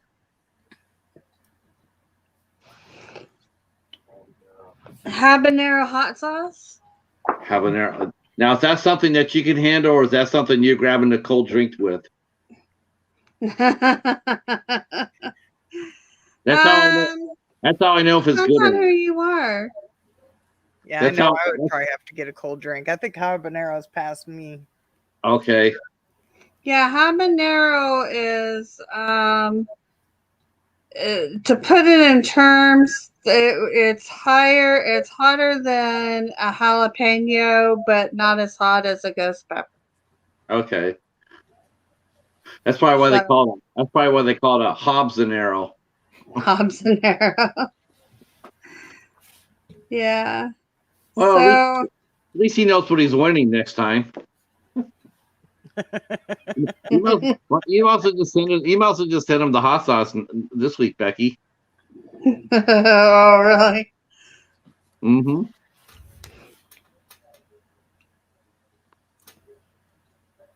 Yeah, we'll have to watch the video and see what other prizes are with it. Yeah, we're getting that all together right now. Oh, Chadrick says he's really into hot sauce. Well, if you're not connected with the spices, you need to be connected. Oh yeah. Yeah, come over to our look at our channel, Horror Spice. Yep. They do a lot of hot sauce. Oh yeah, lots of hot sauce. And if you get a chance to, you can go back to some of our older shows and watch Hobbs and Hobbs do some hot sauce. And we gotta I gotta put that one with Cody when he did the ghost peppers. I gotta put that inside our group page. where he kept on putting the ghost pepper sauce on top of that little taco he had, and then yeah, we gotta put that up. That was amazing. I missed that. Oh my gosh, that was funny as hell. He was like, well, you know how laid back he was. He's just sitting there eating about halfway through.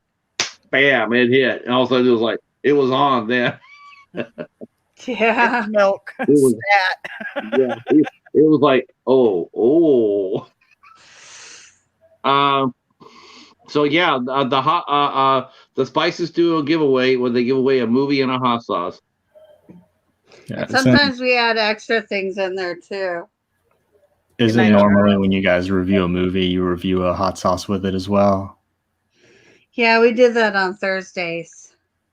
No problem, Charles. Thank you. And then we review, we don't do hot sauces on the other days, just on the Thursday video, but we do review another movie that's non-horror related on Monday. Okay. Or whatever we want to do. It's miscellaneous Monday, so it's just kind of whatever the hell you want to post.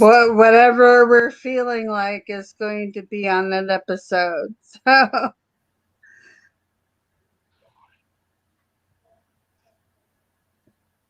nice. He's growing ghosts and Thai chilies.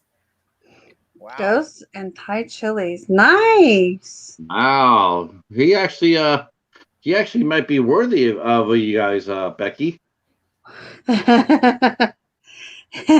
He might like our hot sauce. I want to see Vincent though. I want to see Vincent and you and the old AF reviewers do a contest, do a challenge. Do a challenge, huh? Yeah, I want you to challenge Ricky and Pablo. Yeah.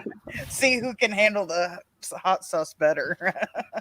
You don't have to give nothing away. It wouldn't be me, but I will tell you it would be Vince. Yeah, I was ready to say Vince would probably win that. Yeah. I don't know about the other guys much. I've only caught a little bit, but I've missed all their hot sauce ones. But oh my gosh, those two guys are hilarious. Oh, yeah, I've caught a little bit of it, but I haven't got to see a lot.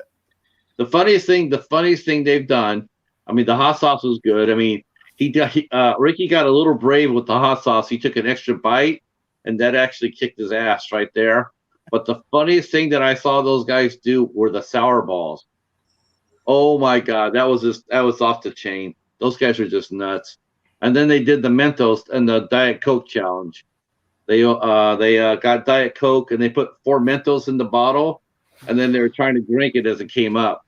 Oh God. Yeah, that sounds awful. Yeah. You know what? I'd rather shoot it off into the yard somewhere than drink that. It's just Yeah, you getting sprayed with fizz.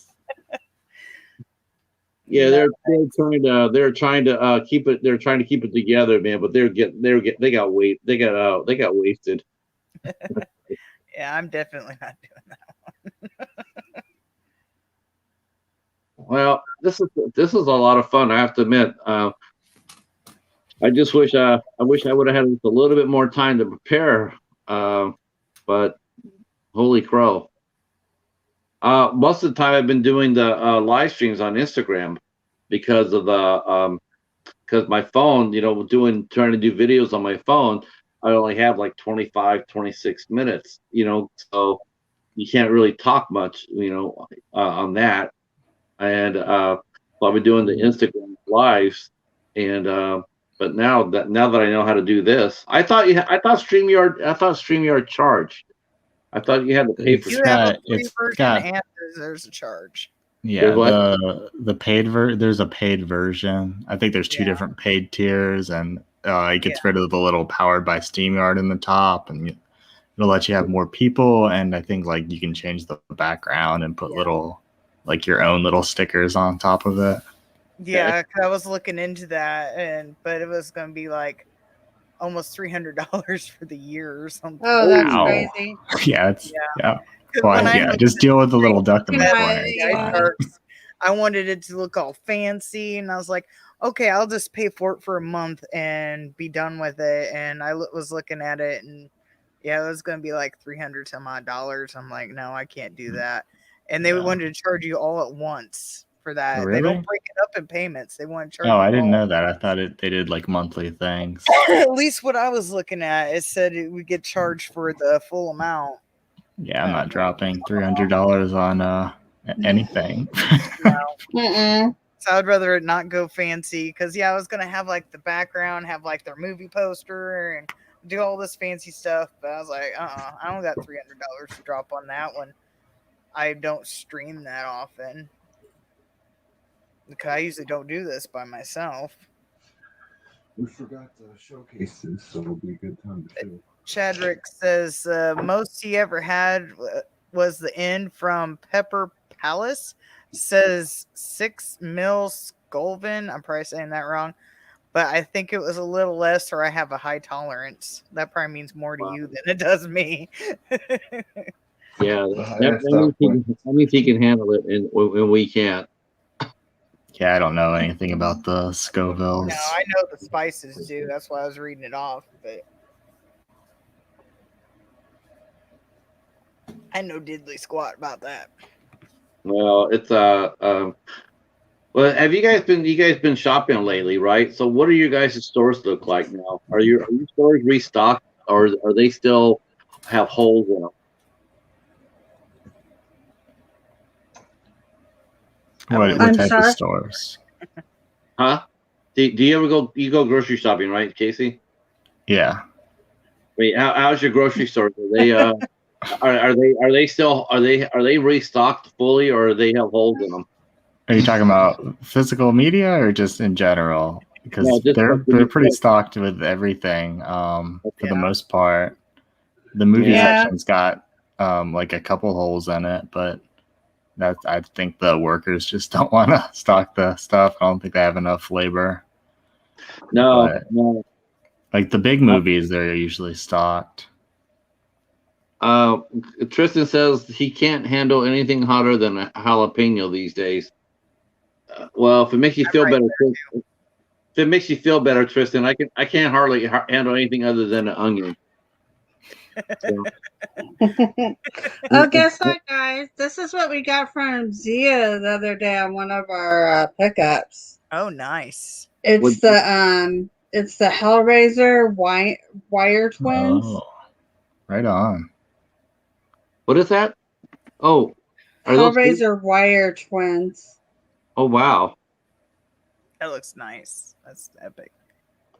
Yeah. Now is that for we collect those figures. Oh, okay. We collect those figures, and we're starting on Hellraiser because we already have like Friday the 13th, Halloween, a lot of other ones, and we're like, you know what, we don't have any Hellraiser. That's a good thing. It seems like everybody's getting into figures more and more. Makes me laugh. That is really cool. Do you guys have like a shelf full of them, or are they just up on the wall? We actually have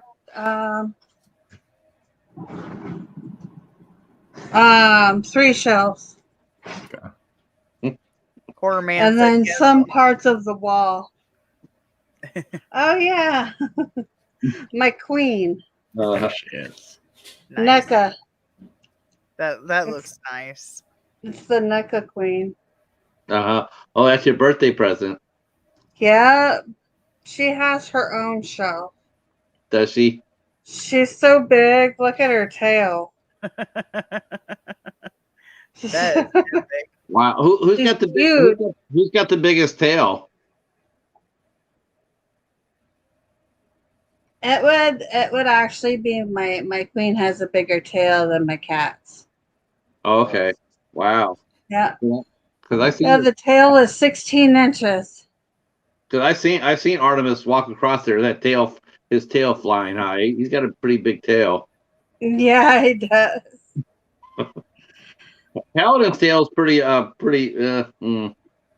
That's all right. It really fluffs up when he runs, though.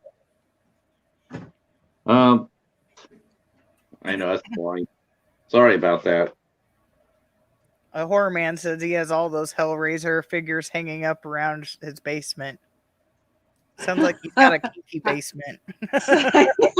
He places them in the basement. Nice, Joe. Are you trying to tell us something? I carry all my whips and chains down here. Here's my figures. Yeah, really. I'm just playing horror man. Figures down here too.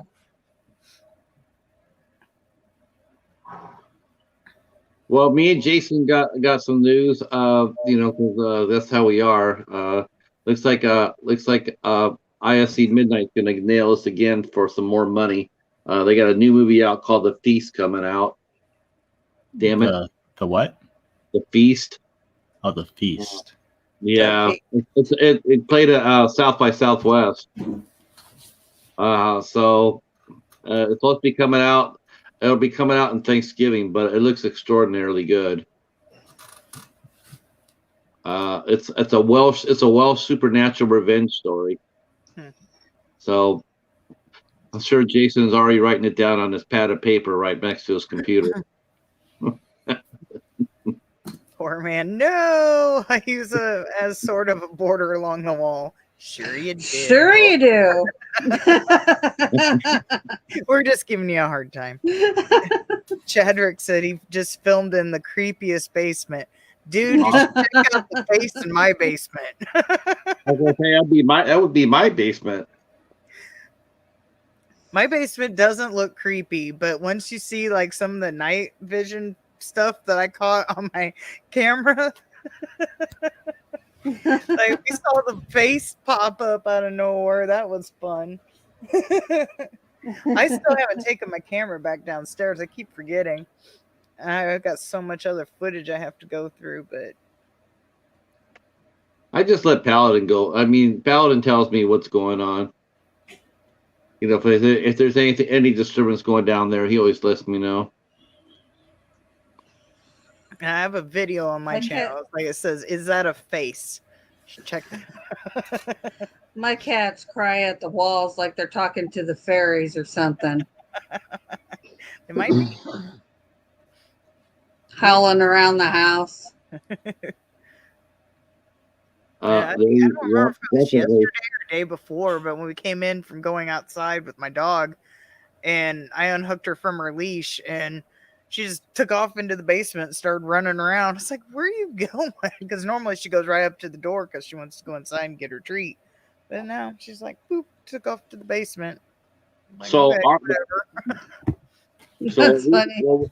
Yeah, what I do with Paladin, if he senses any action going down in the basement, he lets me know, and so then after that, then we send the Ouija shark in underneath it to take care of business.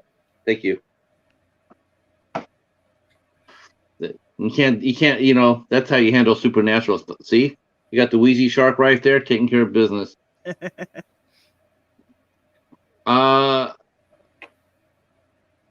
I didn't realize that the final countdown got a 4K review. You guys ever watched that? That's a fantastic movie. I actually saw that movie with my dad. It came out the same time that Caddyshack came out. So we were at the theater, and next door to us, the Caddyshack was playing, and we were watching the final countdown. You should contact MVD because I'm pretty sure they gave someone a free copy of like the 4K of the final countdown. Maybe you can get one. Yeah, I should ask them. I need to contact those guys. I just never have. I mean, I never really do that too much. Like I said, I haven't contacted Rob for a box from Wild Eye. I haven't asked him for a box in months. I don't know why. I just haven't really pulled the trigger on that. And then the archive is being what it is, got moved over to Amazon. I'm not sure if they're even still servicing us or not. I still got 2 movies to review for them, but I'm not sure if they're even going to be around. I mean, as far as what they were. Ask your contact, I guess. Mm-hmm. I don't know if it's more on demand than it was before or what. I don't know. I just got to get off my ass. Part of it's just like I'm just dragging my feet. May's just a terrible month. I'm actually supposed to be posting something up for Chabry. I asked them to do a little director's diary of a table read. I still got to go back and post that up. Because I told him to try to keep track of his movie. Like a day in the life of a director. And so I told him to go to do a table read and then write about it. And I still got to do that. It's just a terrible month for me.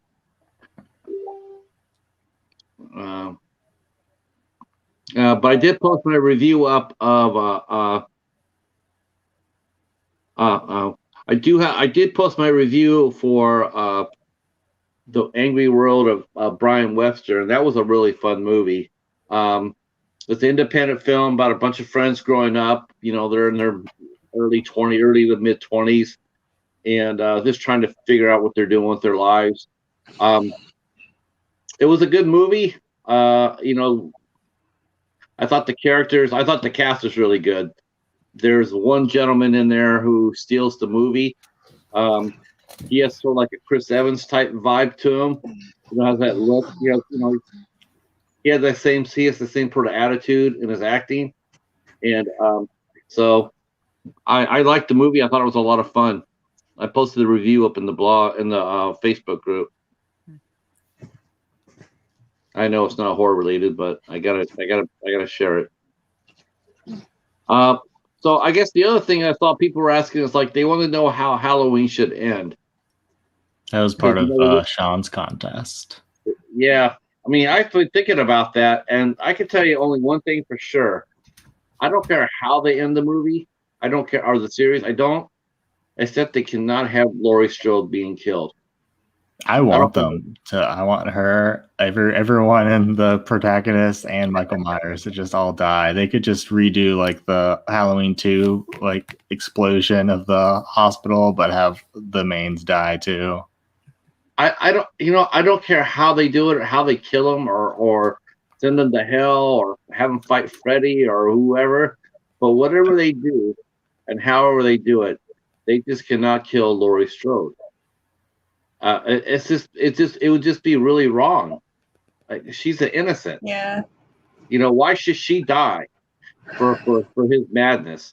She already died once. I know that. Well, yeah, but so did he. He died what age? Halloween H2O. When Jamie Lee Curtis chopped off his head. Yeah, someone said. Yeah. Yeah, it was someone said. This is the second time they did that in the series. Did you want to see what we're giving away?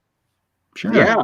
Show us, or we can We're wait. giving away secret aardvark hot sauce habanero. Nice. It's a really good brand. I've had it before. Ooh. And Willy's Wonderland. I liked Willy's Wonderland. Joe says he'd like to see Michael finally kill Laurie. Then the camera follows him as he walks home to the Myers house, walks inside, sits down at the table, and takes off the mask. But why should she die? That's the question. It's like, why should she die? So we can get that reveal of him taking off the mask, and it's Mike Myers from SNL. Like That's a nice twist. I like that. I was actually going to say Michael Myers. If you take off the mask, it'll actually be William Shatner. That would be great, actually. Yeah. We have a time loop situation where we bring back Daniel Harris, we bring back the dude that played Laurie's son, and they all gang up. Is that Daniel Harris from the original series, or the Daniel Harris from the Rob Zombie series? Play both. They can make multiple All characters. right, I am down. I forgot she was in You can pitch it to her when she's on the show. But yeah, I forgot about that. But it's been forever since I've seen the Rob Zombie ones. But yeah, we'll have a time loop thing, and we'll bring all of Laurie's family back that just magically disappeared, and bring her daughter and her daughter from the new ones, and the dude that played her son. I can't remember his name. And we'll just bring them all back, and then they can fight Myers in some sort of time loop thing. Let's just make it completely outrageous. Make it crazy, yeah. Might as well. It could be just as outrageous as the cult that they had. Yeah. What if they do a swerve? Why don't they do this? Why don't they have Michael Myers go ahead and kill Laurie Strode? Okay, I get that. Have him chop off her head or whatnot. But then he goes over to get the head, and lo and behold, it's not a head. It's a mask. It's a mask, and he's really killed Sherry Moon Zombie. That'd be a good way to end it. Yes, thank you, Chadrick. It was Josh Hartnett. Well, technically, he'd be killing his mom if you go by the Rob Zombie version. So, still would be family oriented and somewhat.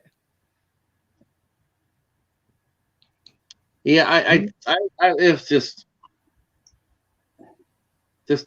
like I heard a lot of people saying that too. Like they want to see them both kill each other at the end. It's like I don't get that, but it's just more closure. So maybe they won't. I do. Pick it up again 10 years later.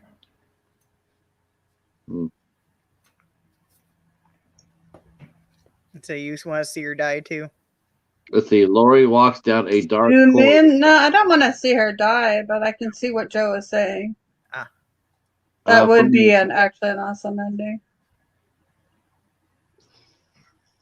Okay, so this is how Tristan sees it.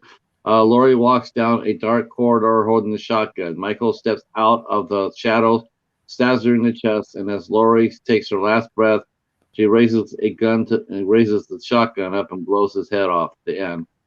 Yeah, I mean he dies, but it's like he still wins, because he's killed her. I mean, do you want the bad guy to win in a situation like this, or Laurie's never going to be the same? You want to see him get his comeuppance? And even if Michael's gone, Laurie's never going to be the same. Yeah, Michael's already won. Like in the 2018 movie. She's like lost her life. Like she's sacrificed her whole life to prepare for him. Yeah, especially with the new one that they did, where her own daughter didn't even want nothing to do with her because of all that. Which I thought her daughter, I can't remember the chick that plays her new daughter's name, but I thought she was super annoying. Yeah, wasn't that Judy Greer, I think her name was. Yeah, that was a Judy. I can never remember people's names, but yeah. I don't know. I just thought her daughter in the new one was super annoying. And they didn't really make Laurie they made her a badass, but not as badass as she'd been in previous movies. Yeah, I liked her in H2O. Yeah. But is there supposed to be 2 more movies? Yeah. Do they make the new one a trilogy? Okay. Yeah, it's like Halloween Kills, I think, and then Halloween Ends, I believe is what their titles are called. Yeah. Well, it'll be really interesting if they actually can put it to bed. You know, that'll be really interesting to see if they can actually truly end it.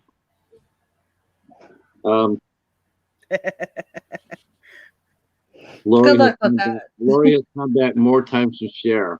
You don't need her in the franchise anymore. Oh, Wow, Tristan! boy, that's harsh. Wow, look at Tristan! Holy crow! Wow, brutal! Yeah, don't piss him off. My problem is like the Lori Halloweens are really the only ones I kind of like. You know, I didn't really like the Thorn cult or whatever. Yeah. Wasn't about those. Even Resurrection with like the 5 minutes of Lori. That's the best 5 minutes of the movie. That's the one with Busta in it. Yeah, I think so. Where they're like it's kind of found footage in the house. Yeah.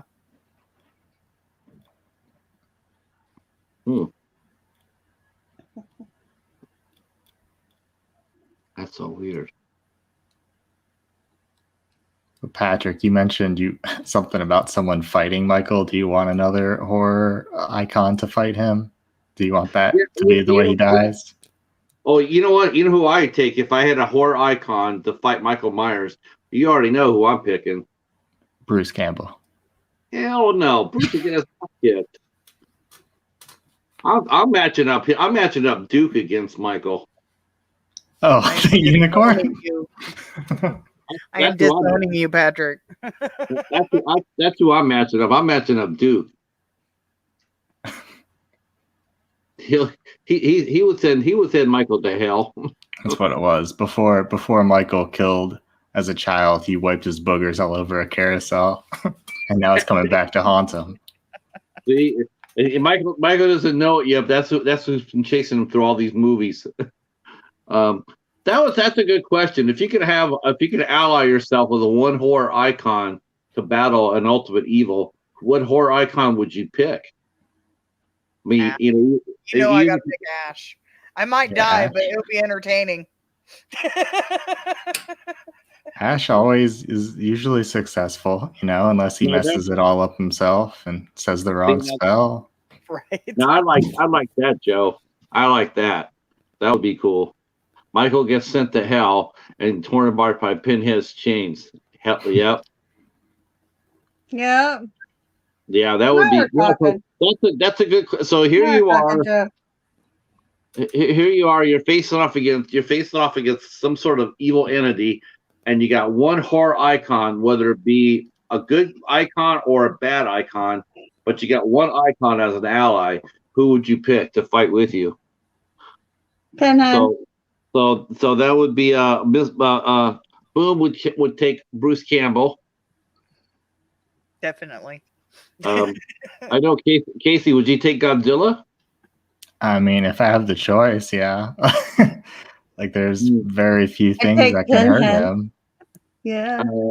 Okay, and Becky would pick Pinhead. Horrorman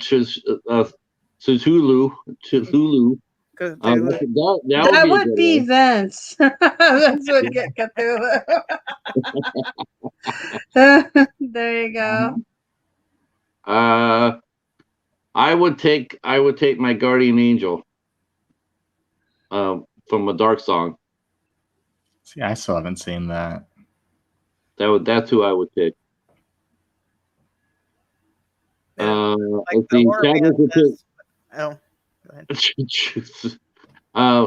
Chadwick will pick Leatherface. That would be a worthy ally. Yeah, Leatherface. Mm-hmm. Yeah, he'd be tough in a fight.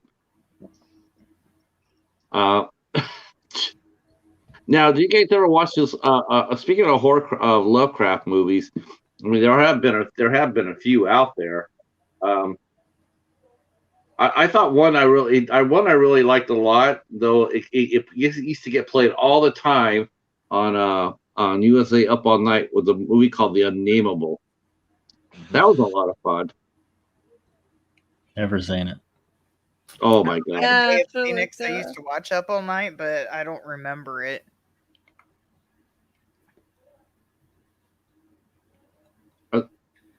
Okay, so Screen Factory's releasing King Kong, 1976.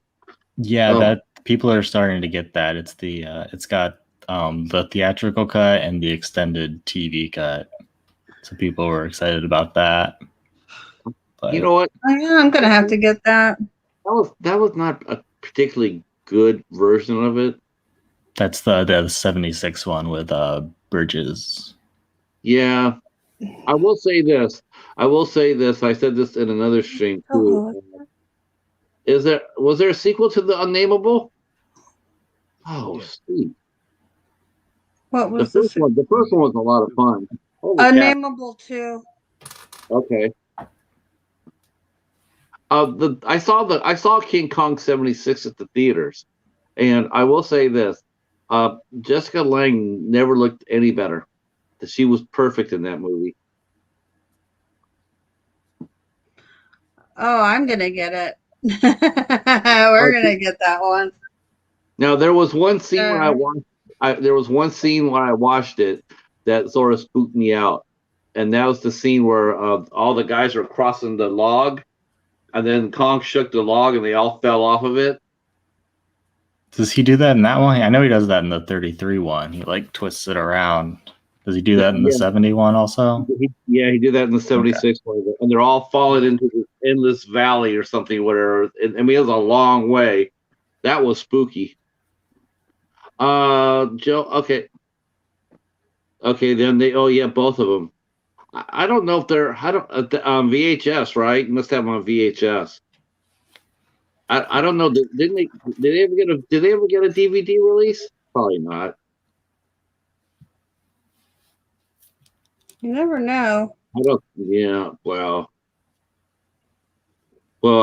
Joe would actually know that, I'm sure, because there's a lot of movies that haven't got a release yet. Yeah. That would be nice. I wouldn't mind getting that if that was the case. I've never seen the second one. Both are out on disc too. Okay. Oh, they're both on disc. Okay. Wow. Okay. I have to look that up. There's a lot of movies that I saw growing up that I don't even know if they got disc or not. All I know is that movie used to play the shit out of that movie on USA Up All Night. I've probably seen it. I just don't remember it.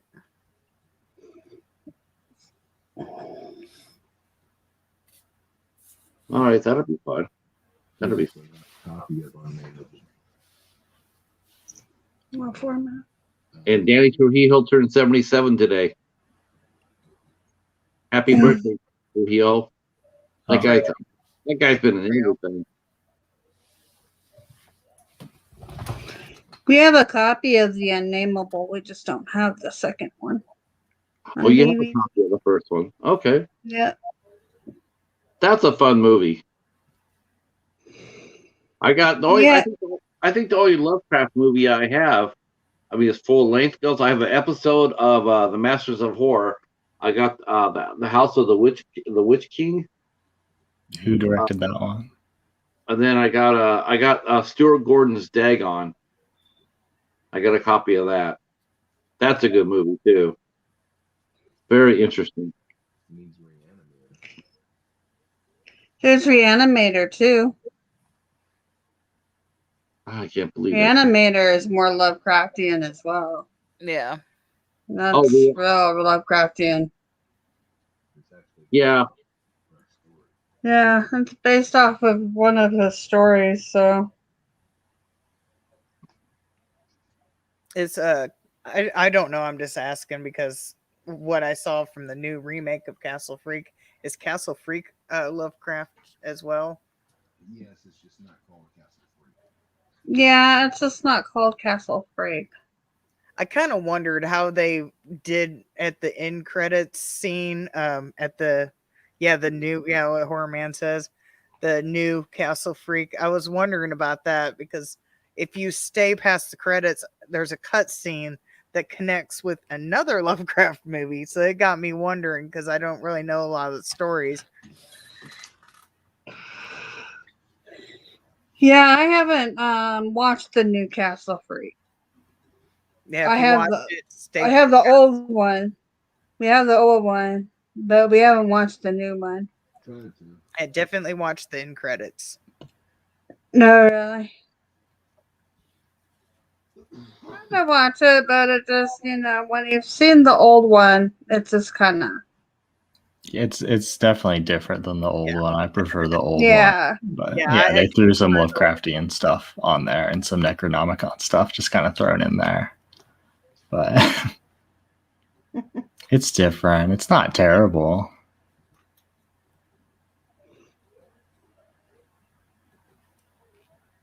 We'll try to watch it again. It was on Shudder. I don't know if it still is though. Yeah, it's still on Shudder.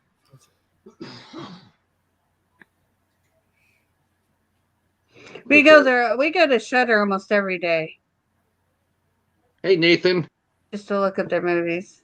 Yeah. Yeah, I heard think the that's where I heard the watch remake. I heard the remake wasn't that good.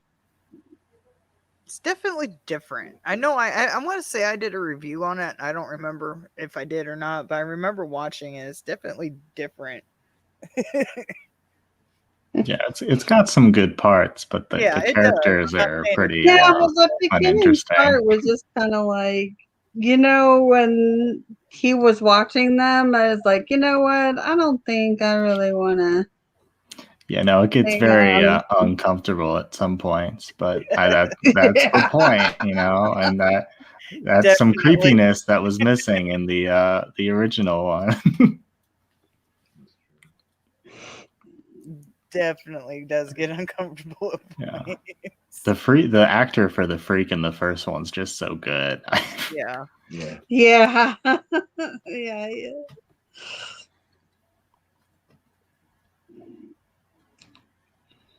Did you guys watch Color Out of Space? I know something came out with a director. It's not in good light, but did you like the movie? I like the movie. Yeah, the movie. I don't know what. I haven't seen any news about. I don't even know who directed it off the top of my head, but I liked it. My son actually really wanted to see it because he's absolutely obsessed with Nicolas Cage, and yeah, we watched that one together. I tried to get him to watch Mandy too, but we never had time with his schoolwork to sit down and watch Mandy. But I still haven't watched Mandy.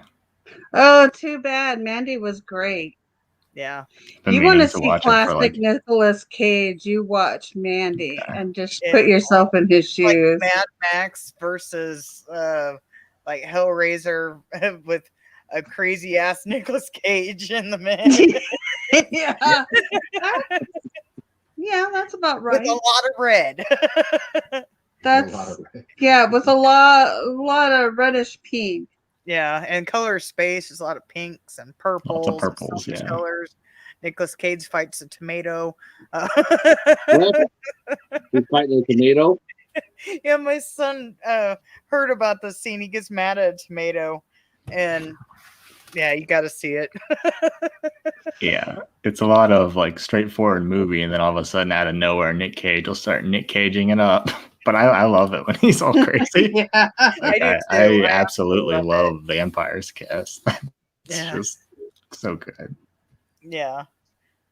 I got my son a mask. It has a bunch of Nicolas Cage heads all over it because he just absolutely loves him. I'm actually really hoping that my library, the bookstore, will get that Willy's Wonderland. Yeah, Nicolas Cage is such an enigma. He really is. It's like if you can get a good director on him and keep him relatively sober, you're going to get a great performance out of him. It's just like if he's got a weak director, I mean, you can definitely tell when he's off the reservation. But when he has a good director on there with a good script and they stay on point, he's still capable of being a top-notch actor. NDT is asking about Willy's Wonderland, which I liked, and I loved it. Spices are giving away next month on Blu-ray. Yeah. Wow. Contest. Yeah. Well, we Yeah, already I know Hobbs. are. But yeah, I absolutely love it. I mean, it's Nicolas Cage versus animatronics. What else can you ask for? And that's literally what the movie is. And I got something on me. But yeah, Nicolas Cage is all over the place. And, I don't think that movie would have worked without him. oh God, no. Yeah. It's like the best part of the movie, him and that birthday song. Love that song. Then head, shoulders, knees. I started busting out laughing. And his breaks. Oh my God. Everyone was comparing that to the Banana Splits movie. I still haven't watched the Banana Splits movie. Wow, I've seen both. I own Banana Splits on digital only right now, but yeah, I absolutely love the Banana Splits too. But I'm more fond of Willy Wonderland because it had more of a budget than Banana Splits. Okay. But Banana Splits is really gory and it's fun. So I would think, I don't really know your taste, but you probably, it's, comedic, it's gory, it's fun. But yeah, I really enjoyed the Banana Splits. I've seen it several times since I bought it. But yeah, they was all super hyped because they wanted to do a Five Nights at Freddy's. If I remember the story I think correctly. they are now. Yeah, they wanted to do a Five Nights at Freddy's, but they wouldn't let them have the license or something. So they tried to find something else, and then they contacted like the Banana Splits or whatever. Hanna-Barbera. And they was so excited that people actually remembered who they were. They didn't care their name was going to be on a horror movie. So they're like, yeah, go for it. And then they did it, and I thought it was pretty good. I liked it. I know a lot of people don't, but I like those stupid, fun movies like that. Yeah, I like dumb movies. Yeah, it's definitely bloody. You're not gonna miss any gore. It's definitely bloody. Dead Meat did a kill count on that movie they're talking about. Where'd Patrick go? I don't know. He ran off. I just watched it last night and enjoyed it as well. The breaks, laugh out loud. Yeah, I was not expecting that dance scene, but that was good. But yeah. Yeah, the I breaks think were- I think Dead Meat did a kill count on that movie. it's possible. I don't know. I don't watch him.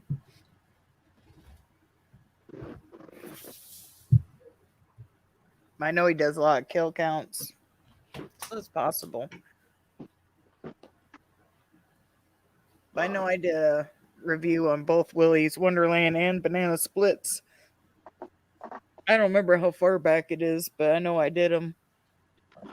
Well, speaking of Banana Splits, I guess Sci-Fi Channel is going to do that thing again. They're gonna make a slasher movie out of Bring It On. What? Yeah, I saw that. That sounds interesting. It kind of reminds me of what they tried to do with Freaky. They tried to do that Freaky Friday, but that wasn't sci-fi, but still, they're trying to bring horror into other movies and try to get that same fire that you got from Freaky. Does sci-fi have good horror movies? I don't. When I think of sci-fi movies, Sharks. like the Sci-Fi Channel movies, I'm thinking Sharknado. I'm thinking Lava I'm thinking the Asylum collection. So I think sci-fi did Puppet Master versus Demonic Toys, and that was just like okay. Like I definitely wouldn't call it good. And that was at least 10 years ago. Yeah, so I don't know. But yeah, I remember seeing that article that they're wanting to make. I didn't know sci-fi. I missed it. But Leprechaun Returns with Sci-Fi. Yeah, Yeah, that Leprechaun was Returns great. was so much better than the WWE movie. Oh God, that was horrible. The only reason I own that is so I have the whole collection, and I only got it for like a couple dollars somewhere.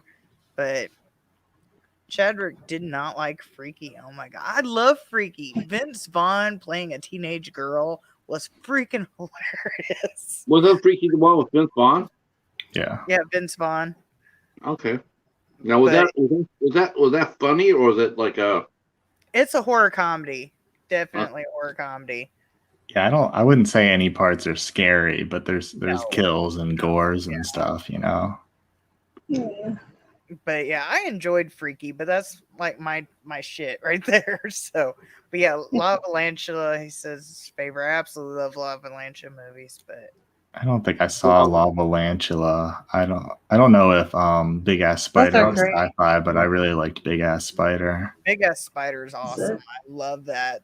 Those two guys together just have so much chemistry, like the fighting team. Yeah. I can't remember their names, but oh my God.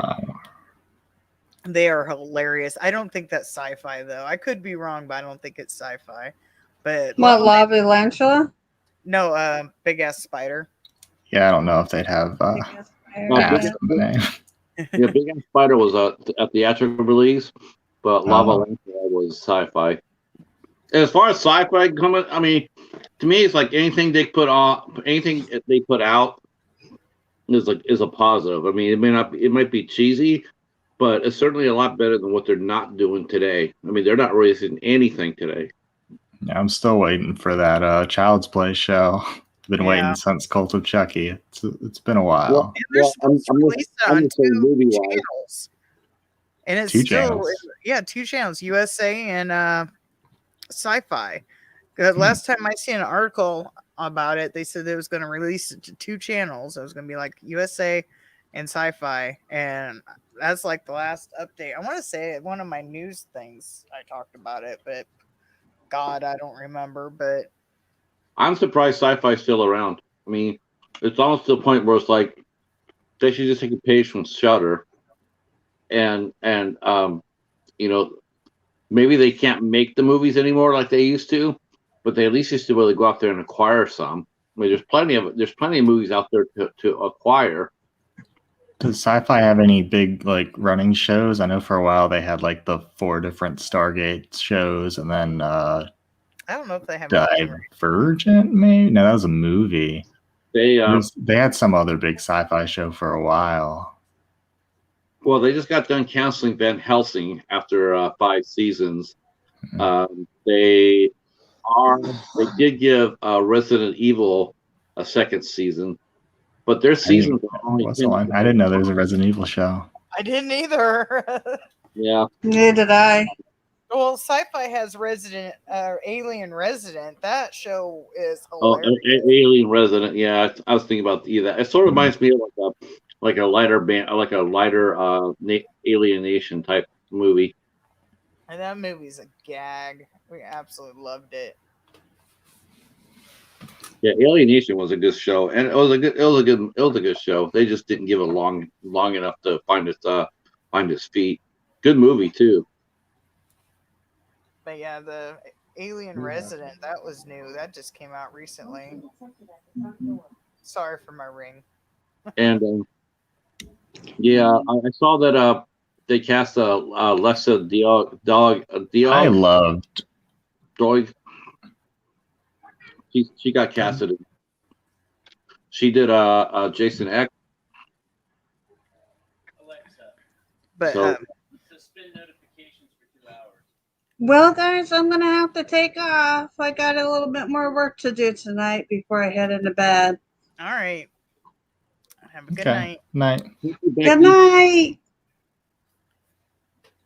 But I absolutely loved the first 2 episodes of Ash vs. Evil Dead, the ones that were directed by Raimi. Those were probably some of my favorite TV episodes of all time.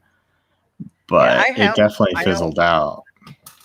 Yeah, what I read, which I don't know how true it is, but what I read, because they had it only on show, I want to say it was Showtime, if I'm correct. Showtime.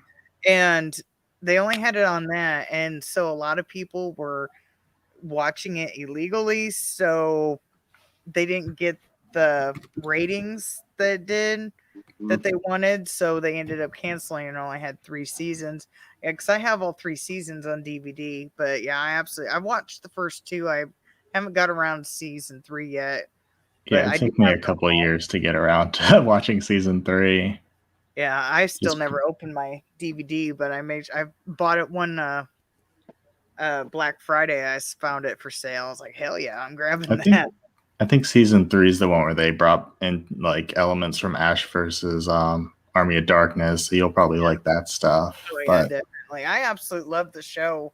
What I saw of it, but then I think we ended up losing Showtime or something, or canceling or something like that, and we never got around to watching. And I forgot to get back to 3.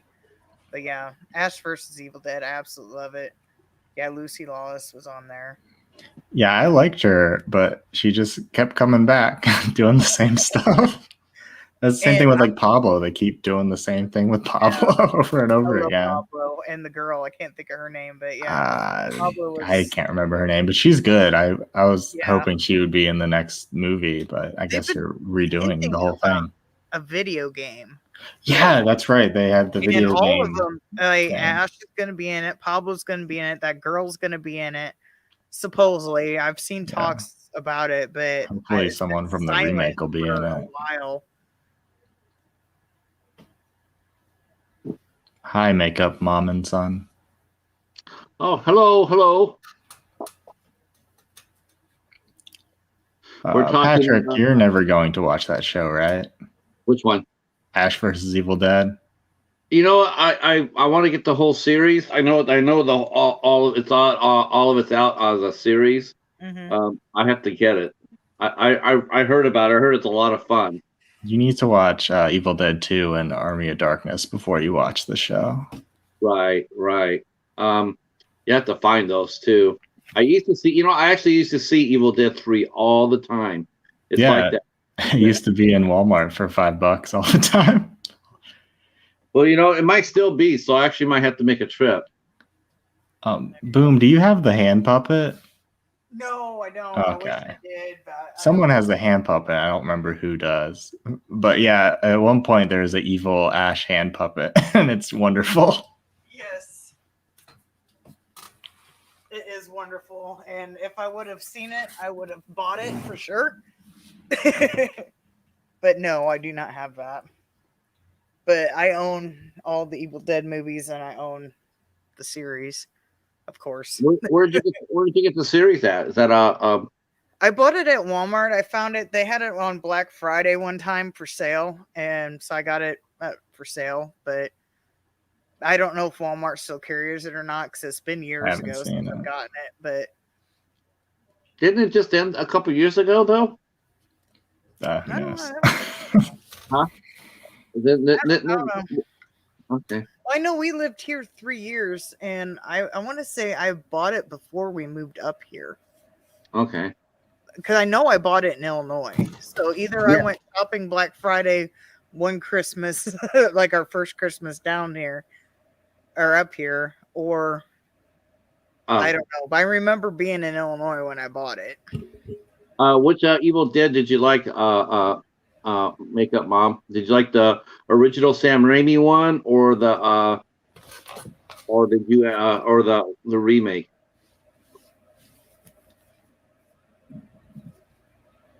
Yeah, that's what I thought, Joe. I didn't think it was that long ago it ended. Oh, then I must have maybe bought it the first Christmas we went down.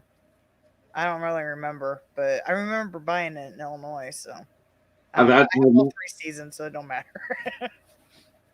Oh, the original. Yeah, me too. I like the original. I like them both. I did like the original one slightly better.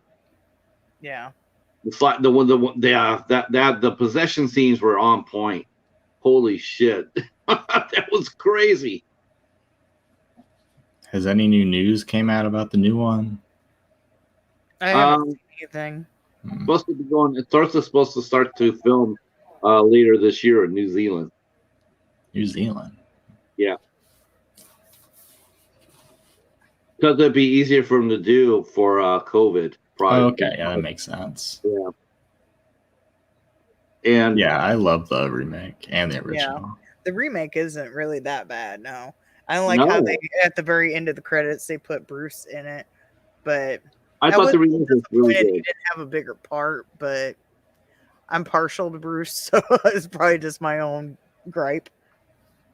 If I could have some dirt ash from the chimney from that, I would too. Yeah, I've seen a lot of people like go out there and get that. Somebody was selling it at one point.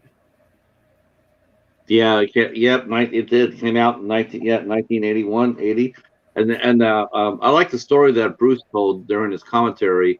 How actually I think it was Sam Raimi said that New Line Cinema was they wanted to pull the movie and recut it, and the day of the premiere they went out there and the audience was so into the movie and there was lines around the block that New Line just said, nope, we're not touching it, left it alone. Hey, Martin. Hey, Martin, how are you?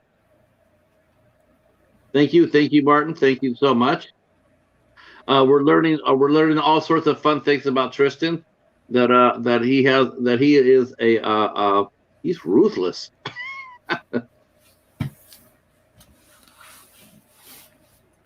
Are you wearing your hat, Martin? Someone came up with the term Lestat with a hat. That just kills me. See the strat with the hat? Yeah, they called him that. I totally agree. Bruce, My Name is Bruce does not get enough love. I absolutely love that movie. I couldn't get into My Name is Bruce. No. Yeah, I like the premise. That was awful. My Name is Bruce. That was horrible. Oh, that movie's awesome. Oh, hi Andy. How are you? Hi. Oh, I couldn't. No, I tried watching that. I was just so disappointed. So disappointed. Dude, you're fighting a guy that's like the being curd god or some shit like that. It just wasn't, come on. it wasn't fun. That's the biggest crime against it. It just wasn't funny. Oh, it was fucking hilarious. What movie did you see? I saw the same movie. I didn't. Honest to God, boom! I didn't laugh at all. I was sitting there. If actually, that movie made my worst song alone going worst through the movie. Yeah, it made my worst movie of the year list. It was. I didn't really like it, but I wouldn't say is a worst movie. Yeah, the folk song alone going throughout the movie, and you did not laugh. It's a god. I love Bruce. I absolutely love Bruce. To me, honestly, I mentioned this many times before. I actually think one of the best roles that Bruce Campbell ever played in that no one ever talks about is when he was on Burn Notice. He was he played that role for a long time. Yeah, he was. I don't see very many people talking about Bubba Hotep either. I like Bubba Hotep. Yeah, I love. I hear Bubba Hotep, but I never hear anybody comment about how good his acting was on Burn Notice. Because Bubba Hotep was Coscarelli, and people love Coscarelli. Yeah. Oh, Martin says he's in bed right now, so he's just Lestat. So no hat on Lestat. Yeah, NDT shows with me, so laughed all the way through. I got it around here somewhere, but I'm not 100% sure where it's at, or I'd go grab it. But Burn Notice was a great show. Yeah. The only reason I didn't even watched it because I found out Bruce was on it. There's also a show. It was called The Library. I want to say it was season 1, but he plays Santa Claus. Yeah, The Librarian. Excuse me. Santa Claus. He plays Santa Claus in one episode, I believe. It might have been more, but I only seen one.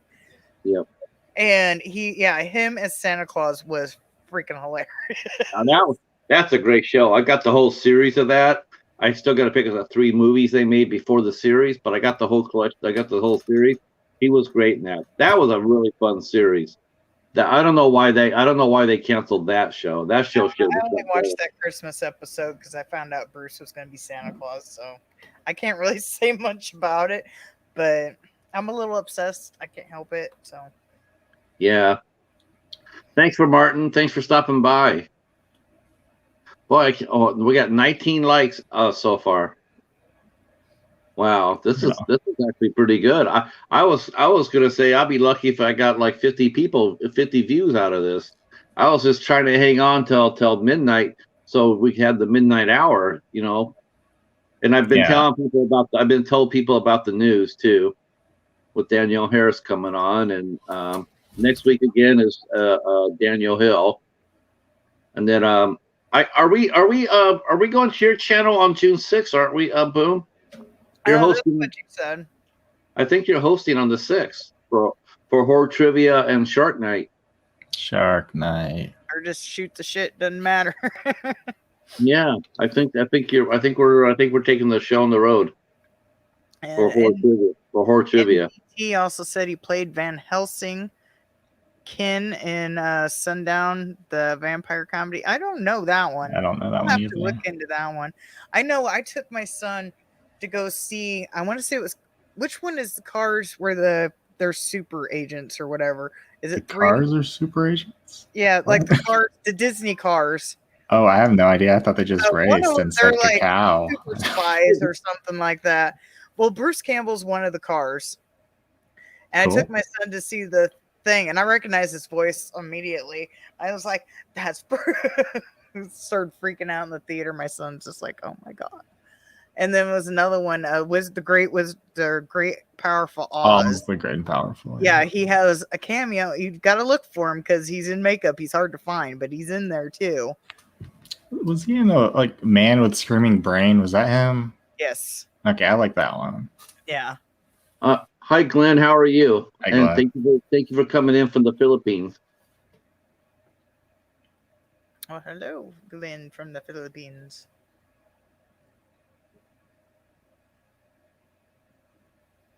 Yes, Danielle Harris will be here on June 13th on the midnight hour.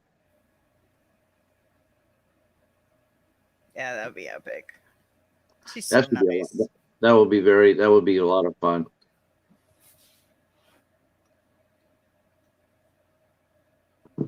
That I'm looking forward to.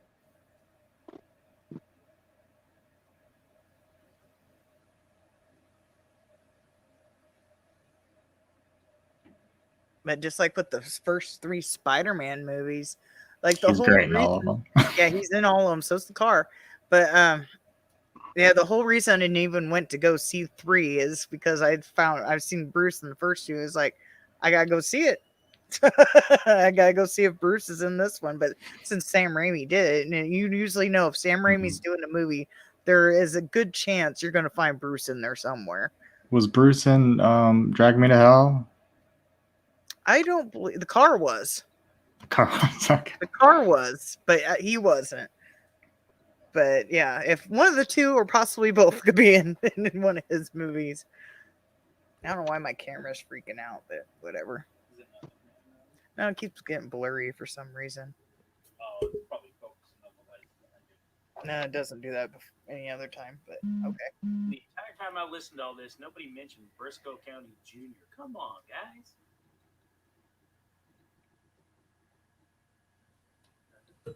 Please watch my videos. They're cute. Are they cat videos, Glenn? Because we love cat videos here. Yep. Yeah, we love yeah, we're definitely cat guys here. Okay, you have pets? Casey, I forgot to ask you. Do you have any pets? No, there's like some street cats and like a cat downstairs that'll come out the window and hang out with me. But it's like, I think it's like a $300 a year extra for like even a small cat, and then it's also a monthly fee because I live in apartments and it's just too much. Yeah. Yeah, that's the problem when we had moving from Illinois to Wisconsin. When I was looking just to get an apartment, but it was so expensive to try to find something because we had a dog, and so trying to find something that we could afford that didn't have such a high. It was cheaper to get a house than try to find an apartment that we could afford since we had a dog.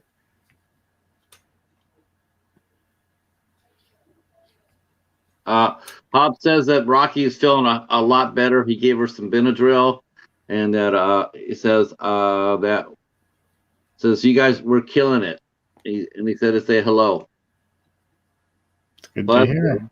I'm really glad. I'm really glad. I mean, I was worried about his dog. I mean, I know horseflies can bite awfully hard. I've been bitten by a horsefly before. It's not fun. You got a cat named Mouse? Yeah, I saw that Mighty Mouse. Mighty Mouse. That's why I laughed. I wasn't laughing about the dog being hurt. I was laughing about the Mighty Mouse. That's awesome. Mighty Mouse. Oh my gosh, that's a great name. I know one girl. She owned a bird. It was like a parrot or something like that. She named the bird cat food.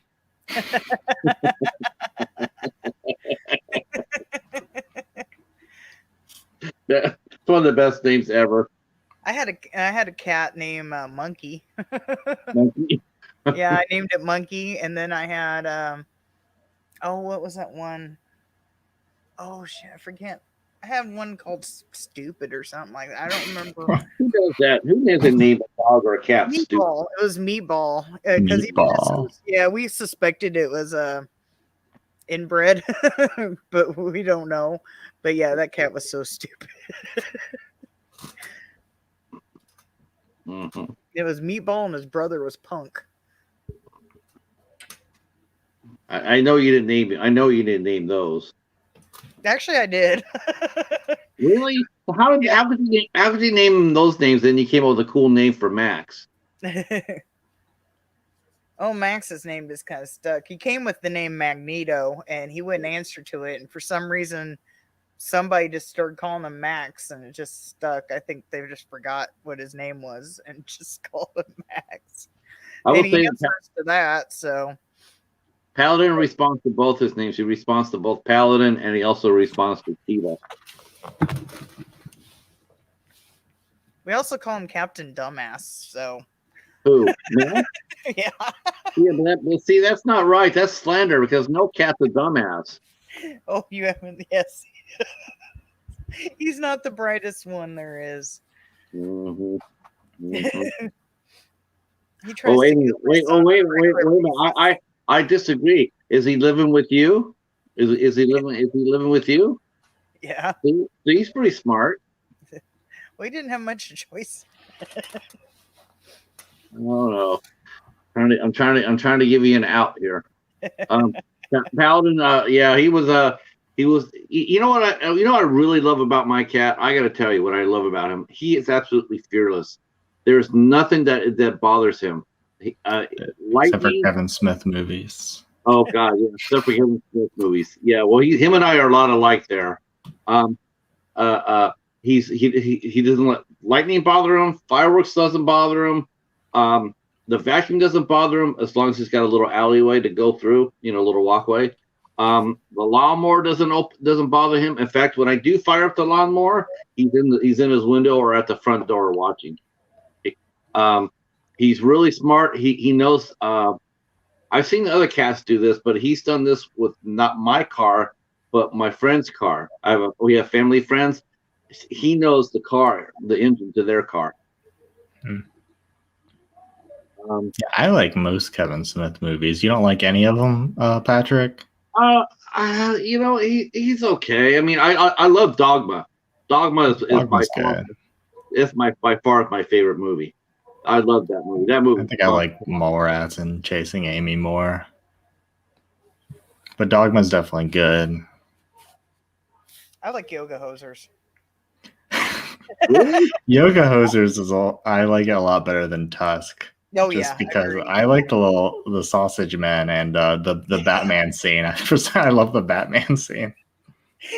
I absolutely love Yoga Hosers. Yeah, I own Tusk too, but I basically got it because it ties in with Yoga Hosers. But yeah, we need that I moose don't jaws. really like Tusk all that much, but yeah, Yoga Hosers I absolutely love. I still got to watch Red State all the way through. I know that's a pretty violent movie, but I'd like to see it. Nice. I think I remember liking Red State. I never watched the cop movie he made, whatever it was. No, I know. Cop-Out, maybe. Oh God. Oh yeah, the one with Bruce Willis. Right? Yeah. Oh yeah, that's the Watch that's the. I guess that's the one where Bruce Willis and just intimidated the fuck out of him. I wish Muse was in more movies, like other than Jason, other than Kevin Smith movies. I think he's funny. Yeah. Wasn't he in He did. Or was He that did. He's done a few. He was working with Kristen Sesma for a minute. He did one movie I saw that was it started out on the internet, but then they cobbled it together to make a movie. Not very well, by the way. It was his first movie. It was called Vigilante Diaries. Yeah, I was gonna say that too by him being the Muse being in Feast. Feast? Was that where they're like stuck in the bar and those monsters are trying to? Okay, I watched like the first three of those one time. Yeah, there's only 3 that I'm aware of. Okay. But yeah, the first one's the best. Then they get a little out there. Yeah. Wasn't he in the Zack and Miri, or was that also Kevin Smith, just not in universe? Was that Zack and Miri? I think that was Kevin Smith, wasn't it? Zack and Miri. I think Muse is in that movie. I thought that movie was funny. Yeah, I thought he got hooked on heroin. Isn't that what it was with him? I don't know. I don't know. I don't know much about his story. I know Kevin Smith. I know he had a heart attack. He almost died, so he changed. Yeah, his he lost all that weight. Yeah. Yeah, he lost. Yeah, he quit smoking too. He quit smoking and dropped all the weight. Did you ever watch that documentary about the Kevin Smith written Nick Cage Superman film? Oh my God! Tim Burton was supposed to direct it, but they made a documentary about it, and it's wonderful. Oh, he told that story. Evening with Kevin Smith. He told that story. That is one of the most amazing things I've ever heard. That was. Have you seen the suit? Nick Cage had this suit, and it like had all these wires underneath the blue, so it would like glow every now and then. No. Wow. John Peters was a freak. John Peters, the producer, he actually got his start in Hollywood. I remember reading about this in all the trade and all the magazines because he was like the hairdresser to the stars, but he was tied to Barbara Streisand. And then because he was a celebrity, he got notoriety from that. And then he started making more and more deals. And this thing you know, he became a power mover in Hollywood. He was a hairdresser. See you later, the NDT show. Thank you, Nate. Was he the one that wanted the robot spider? Because they were supposed to put a robot spider in the Superman movie, and then eventually it wound up in Wild Wild West. Right. It was a giant spider. That's what he wanted. He wanted it was him. Dude, that so was a weird story. What, Wild Wild West? I don't even remember the story. All I remember is a giant spider and Will Smith's song. It made a lot more sense in the Wild Wild West than it did in Spider-Man or Superman. Yeah. I mean, it could just be like a robot that one of the villains makes to destroy the city. Yeah. I don't know who the bad guy was supposed to be in it. Probably Luthor. I think Brainiac. I think it was going to be Brainiac. That'd work too, but I don't think general audiences know Brainiac as well as Luthor. Well, that's because they don't see. This is one thing we were talking about earlier. Was how there's one thing Marvel does really well as far as their properties.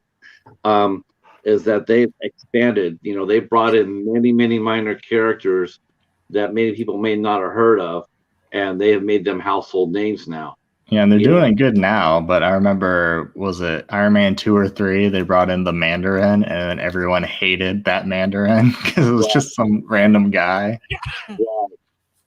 Yeah, they had to whitewash that. So now I think they're putting a new Mandarin in the MCU, aren't they? Yeah, the Mandarin's going to be the main guy in Shang-Chi, and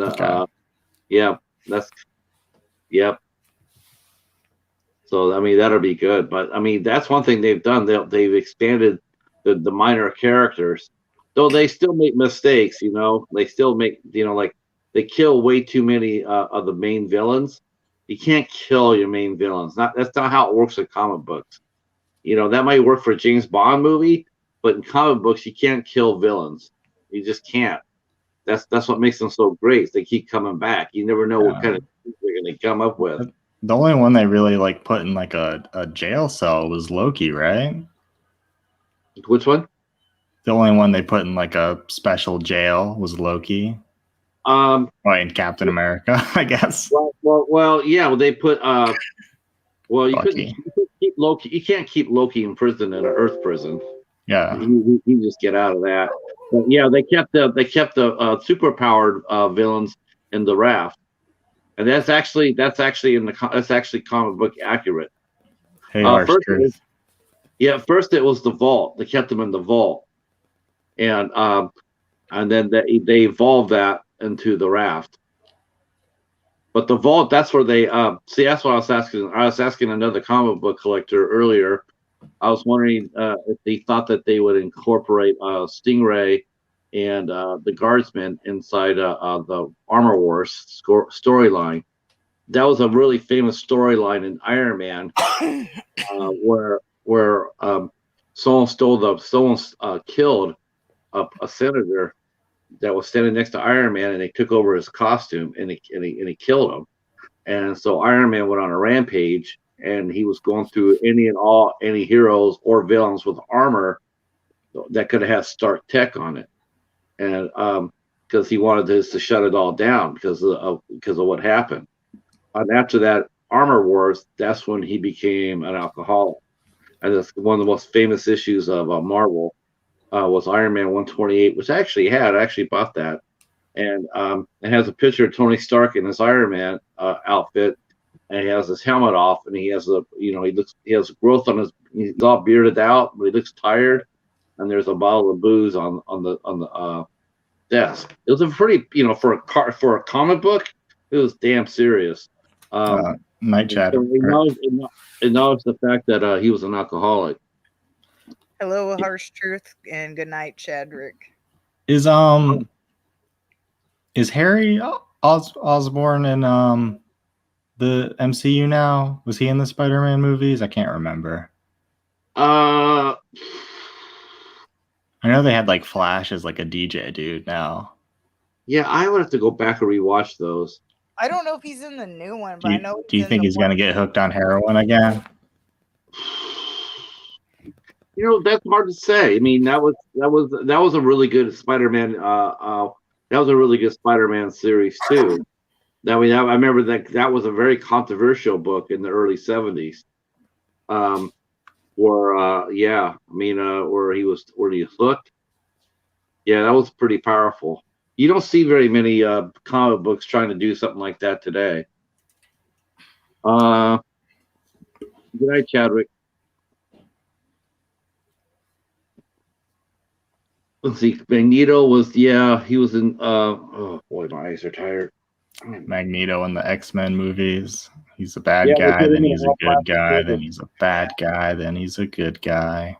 Well, they established him right off the bat in the very first X-Men as being an anti-hero, without a doubt. I mean, when you saw him, when you saw his parents being killed by the Nazis, and he was separated from them, he immediately saw that he was Jewish, and you saw the atrocities that happened to him.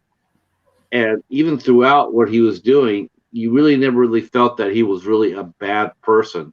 I mean, how could he? And look what drove him.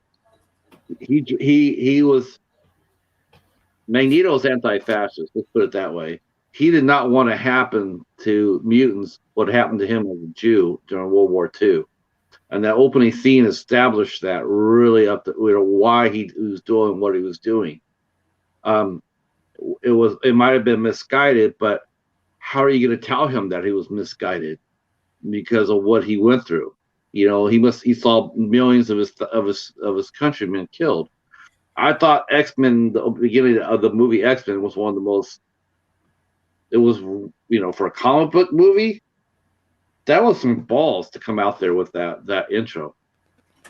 I can't imagine anybody else coming out with I just never saw that coming. But it did establish him as the anti-hero, and Fastbinder has played him like that ever since. I mean, and so did Ian McKellen.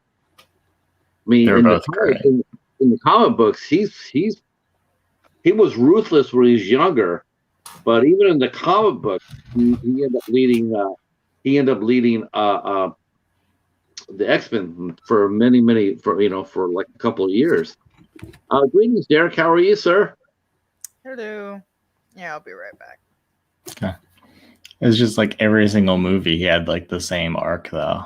Almost every movie except for I think the later ones they had him more tied to Mystique than Xavier. The only thing I didn't like though, I'll be honest with you, the only thing I didn't like though was First Class, where he fought Shaw. They look bad. Everything looks bad in that movie. Yeah. That movie looked bad. That movie was bad, and the fact that he killed Sebastian Shaw was really bad too. That was just like, no, that's not right. That was really terrible.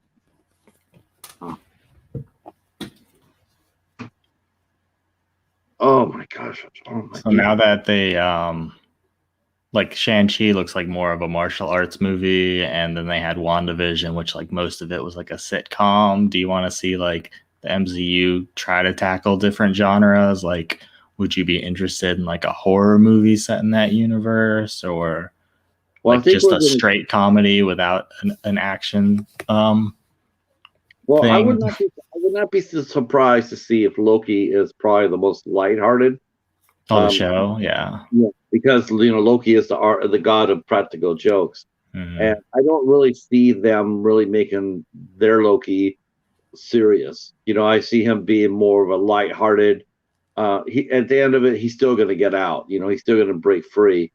I think as far as the horror goes, I mean, they're already going to do that with Doctor Strange 2, and rumor has it that Ghost Rider is going to pop up there too. I agree, Derek. Also, Doctor Strange 2, I think that's Raimi. Yeah. Which I am super excited. I like the first Doctor Strange. Oh, the first one was great. It's probably the best. It's probably the Marvel's best origin story they've ever done. I thought it was Ant-Man. But that had a lot of Edgar Wright stuff left over from when he was helming it. Plus Paul Rudd and who's the old man? I love him in that movie. I can't think of his name. Hank Pym, Michael Douglas. Yeah, Michael Douglas. He's great in that. The only thing I really wish they could have established in Ant-Man was the fact that that Hank Pym was Yellow Jacket. Not the Yellow Jacket wasn't the suit. It was who Hank Pym was. He was one of the original. He's actually one of the original Avengers. It was Hulk and Thor and Doctor Strange and or Captain America and Wasp and Yellow Jacket. Yeah, if you refuse to get streaming, I might just make a disc for you with WandaVision on it. Because I think it's something you should watch. It's quite interesting. Yeah, I really like that. I know they have Agatha Harkness in that. Agatha Harkness also is I think she was mostly in I want to say she was mostly in Fantastic Four though, more than she was in Avengers. I never saw her in either. Oh. I don't know how close she is in the show as she is in the comics. She's just kind of like a normal person in most of the show. Yeah, she's in the comic book. She's an elderly woman. I know that they played her as Catherine Hahn in the series. Catherine Hahn looked fine. She was really. I was glad to see her get the role. Yeah, I don't think she's had like a big role in a long time, which is weird because I think she's great. Yeah, she's very underrated. I have one of her movies that I have not watched yet. It's supposed to be a romantic comedy called Afternoon Delight. One of the movies where she got the lead on it, but I haven't seen it yet. But her hair is very cute. I haven't seen it. Love the song. Yeah. Oh, My We were eyes are. talking WandaVision. It was all right. I liked it in the first, and then it just kind of started going. But I'm not much for comics, so I don't know how well it went with the comics. But yeah, we watched it all. I didn't really like how it ended, though. They packed too much in that last episode. I'll definitely say that. I didn't like it. Um, I mean, the thing- beginning of it was good. I liked how they did them being in like the old 50s and 60s show, and then once it got out of that, it just started going for me anyway. Well, the I think thing about the Marvel and the DC movies, they're never going to be like the comics because the comics have been rebooted like 20 times and they're different continuities. So it's so a lot of the times it's not even like one of them. It's just a whole new thing, and people should just be braced for that. Yeah, so I'm not familiar with the comics. All I know is like what's from the movies, but I never got into comics. But yeah, I liked WandaVision at the start, but it just seriously dropped for me. I just like, I'll watch it, but I don't really care. Well, I think what people really don't realize that the story is basically about grief. Yeah, It was her way of handling grief after the Vision was killed. So I mean, no, I get that, but everybody's supposed to, even though she tortured the whole town, everybody's supposed to feel sorry for her. And what about the town? Like, oh, who cares? She tortured them. You're not under a spell no more. Good luck. Who cares that he was tortured for however long he was?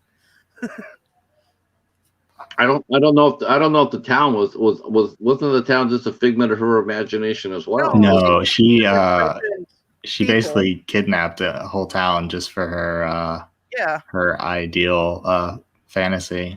Yeah. And they were in pain the whole time they were under her control. You'll have to watch it, Patrick. Yeah, it sounds like they make a whole thing about it. It sounds like they added some elements of House of M to that, and I and think so. Yeah, House of M was a big storyline. In fact, actually, it's killed one of my favorite superheroes, which really pissed me off. The House of M storyline ended up killing Jack of Hearts, but that's when Wanda went crazy, and she declared war on all the mutants.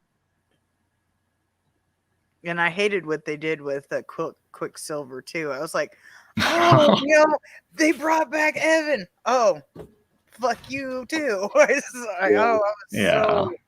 I was so excited, and then it was just a big fuck you to everybody that was excited. It was even worse because of those interviews they did, and they hyped it up. Yeah, of course. I didn't see the interviews, but yeah, I saw. I was like, I was so excited because I think my personal opinion, well, I'm kind of fond of Evan Peters anyway, but I thought his Quicksilver was so much better than the other dude that they had in the movie. Yeah, Thomas or whatever. Yeah, I thought he was so much better than dude that they had in the movie. Yeah, and also when they brought him into the WandaVerse, I was like, oh, that's so awesome.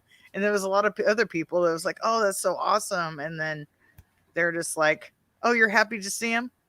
Nope. Take that. Yeah, Olsen went on interviews and she was like, this is going to be the biggest crossover ever or something. It's going to blow minds. Yeah. Well, they changed the ending of it because at the end of it, Doctor Strange was supposed to be popping up. But that was ridiculous too. I could not believe that's the reason why they changed it. I believe it, but it's stupid. But I believe it. It was bullshit. I mean, that's the whole. I'll get kicked off the podcast, but no, boom, no, you won't get kicked off trust the me. podcast. But because believe it or not, I mean that I'm with you on that. I'm with you. They shouldn't have did it because of the having Doctor Strange as the white man coming in for the South save. That I don't know where they got that. It's like I know, but like I said, in the comic books that happens all the freaking time. I mean that's the one of the best part about the comics is at the end of the story. All of a sudden you look up and there's an ally coming to help you. It doesn't matter, what he looks like as long as he's coming to help you. They were supposed to tie that into I think it was the new Doctor Strange movie. Yeah. WandaVision was supposed to tie into that. That's why Doctor Strange was coming in. So now they have to, I think, if I heard correctly, now they got to kind of change the Doctor Strange story a little bit. Either that or something's not going to make sense. I forget what it was. But yeah, they was using WandaVision to tie into the new Doctor Strange, and now they just threw that all away because of BS. Yeah, that's the problem with these movies. It's like, hey, there's an apocalypse happening, but none of our allies are coming to help us. It's like how it's for the world. It's the same way I felt about Miss Marvel. It's like they try to make Marvel or Captain Marvel. Yeah, they try to make it so that the scrolls were being, or aliens are being persecuted by the Kree, and it's like, excuse me, but the scrolls are fucking evil. They're badasses. They don't need, you don't need to pamper it. You don't need to be politically correct, and you certainly don't need to fucking defang them. Because the scrolls are such great villains. So what did they do to them? they made them seem like they're being persecuted by the Kree. And so Captain Marvel's going to try to find them a planet for them to live on. It's just like, excuse me, has nobody read a book at all? Nobody has never read a book, right? So you want these people to be killed? The scrolls are not our friends. Because you're just saying they can't be like redeemed. They can't have a redemption arc. No, that's what made them such great villains. The Super Skrull was one of the best villains ever. And then not only that, then you have the secret invasion, where the Skrulls come in and they infiltrate the various different superhero teams. They're taking over the superheroes, and then you don't know who's Skrull and who's not. It was a fantastic storyline. Which one? There was a movie where like at the end, two of the people ended up being those guys. I don't remember which one it was. I just don't. I don't necessarily think it's that's the part about comic book rebooting too. Like I didn't like the fact that the idea like they to me it's like this. If you want to come up with a character with these traits, then write the character. But do not take an established character and then twist it to fit your own vision, like they did that to Iceman from the X-Men. They made Iceman into they made him a gay. It's just like, why Iceman? I mean, why not create your own hero? Come up with something new and fresh. There's a lot of people that like the. It's the X-Men. You could literally just make a person with any power, and they'll fit in the school. Sure. You're talking about the new books they have coming out where they're all just had a fucking dinner party for 12 issues or some shit. What? Yeah, those are like $4 an issue. I'd be so mad. Yeah, there's like, I don't know if other people talk about it, but yeah, there's like, and they were showing the costumes that they had the X-Men going to this fucking dinner party. Oh my God, they're so bad. It's like I don't even follow the comics, and I was just looking. It's like, oh my God, I definitely would not be interested in that. I don't give a shit if somebody's gay or not. I don't give a shit about that, but just the costumes alone, and why the hell they hanging out in a dinner party? They're X-Men. Go do something. Yeah. I mean, I don't mind the idea that they're including different cultures in. Don't get me wrong on that. I mean, that's probably overdue. Different cultures, they've always different lifestyles or whatever. I mean, that's probably long overdue. I mean, not every single, that's if it's real life how it is, then I'm sure there's going to be a lot of people doing different lifestyles. So be it. That's all right. There's nothing wrong with that. I just don't want them to change the established characters, and I don't want them to take the established characters and twist it to fit their own agenda. That part I don't like. Yeah. So X-Men, like you said, you could just make any character do anything, and they could be whatever. Yeah, this is like, hey, this person also goes to our school. Cool. Right. Did you read Freddy versus Jason versus Ash? I did not, but that's one of those things. That's a holy grail. Because like the trade paperback on that goes for like crazy money. I can't find it, but I want the trade paperback so it fits on the bookshelf. I would like to, because I've heard about it, like how like that was basically supposed to be our movie that we never got. You know, we didn't get what we was supposed to, where they was going to bring Ash in, and at the end, Pinhead was supposed to come in or something. At least Oh, that's what I yeah. heard. I don't I know. don't know. They made But- 2 series. Maybe he pops up. Yeah, like at the very end, he was supposed to like grab somebody or something. I don't remember. I remember hearing this story a long time ago. I don't remember where, so it might have been not a credible source, but it was basically, you know, the Freddy versus Jason, and then Ash was going to be in the mix, and then at the very, very end, it was going to tie in Pinhead, but they couldn't get like all the licenses or something, so we got the bullshit movie that we got. I mean, it wasn't terrible, but they could have did better. I feel I liked it better than probably at least a third of the Friday the 13th movies. I mean, like I said, it's not horrible, but it's definitely not one of my favorites. And I hated what they did to Kane for it too. Hobbs says that we're killing it, and he says that we need to keep this going till 5 a.m. Oh no, I think I'm out in like 15 minutes.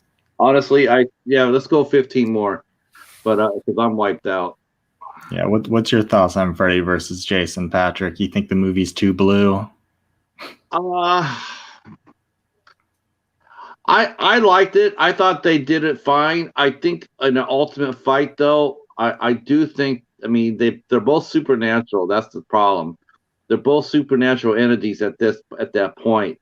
So I don't really see how anybody was going to win, because both of them. It's like watching a bad episode of Dragon Ball Z. It's like Goku gets his ass kicked by and then. But halfway through the episode, and then halfway through the other episode, he comes back twice as strong. He never gets beat. That's a problem with Dragon Ball Z. It's a huge problem. Like, oh, I'm getting my ass kicked. Hey, now I have a new transformation. Now you're getting your ass kicked. That they do that for like the last. What I didn't like about it is forever. like the lead chick. She was just so freaking annoying. Like, she's like, "Oh, one could be is born of fire, and one is born. We can use that again." Yeah. Everybody knows this.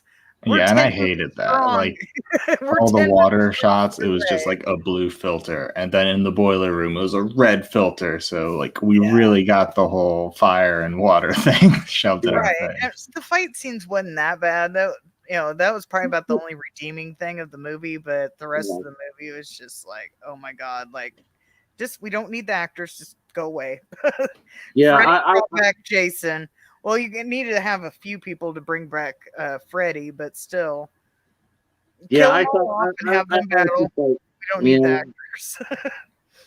I thought you just didn't see a winner in the whole damn thing, because they're both super powered entities, and so it's like, I didn't like the main girl like helping one of them. That felt weird to me, because it's like, hey, there's this guy that's killed so many people, but let's help him out. It's John Wayne Gacy. He's coming through the door. Oh, hey, Charles Manson, can you come? Do you need help? Do you need my help in kicking this ass? Really? that was. We got the breast. We got the England killed it as Freddy. Yeah, I saw it too, Tristan. I saw it when it premiered too. I went out there and watched it, and I thought it was a lot of fun, and Jason definitely was dealing the damage. I mean, as far as I saw it at the theater too. But I definitely think among the two of them, Jason definitely did. He definitely fucked up Freddy more than Freddy fucked him up. Yeah, that was a good balance between like comedy and scary. Freddy is definitely toned down from Freddy's Dead, because that was way too much comedy. Could you imagine if they would have brought back Jason from Jason X for that fight? That'd be wild. Well, that would have been straight up badass. Yeah. But you're right. You're not rooting for either one of them. You're rooting for both to die. That's the thing. It's like you can't sit there and say, "Yeah, go get him, Freddy. Yeah, kick his ass." Because it's like, dude, Freddy's a fucking child killer. Yeah, they're both bad guys. All right, Jason. It's like, well, it wouldn't have mattered anyway. I mean, it was interesting, but I would have liked to see something. It would have been more interesting, honestly. It would have been more interesting if they would have brought Ash into it. Yeah. Yeah. If he has someone who was a hero to come in there. Definitely needed a hero that was better than that girl. Yes. Don't even know her name. I would have been happy if Monica Ashley came in and just chopped her damn head off and yeah, she was like her trying to like narrate everything. It was just like, get the hell out of here. Let us Hey, June Bug. fight. We are here to see them fight, not you to narrate.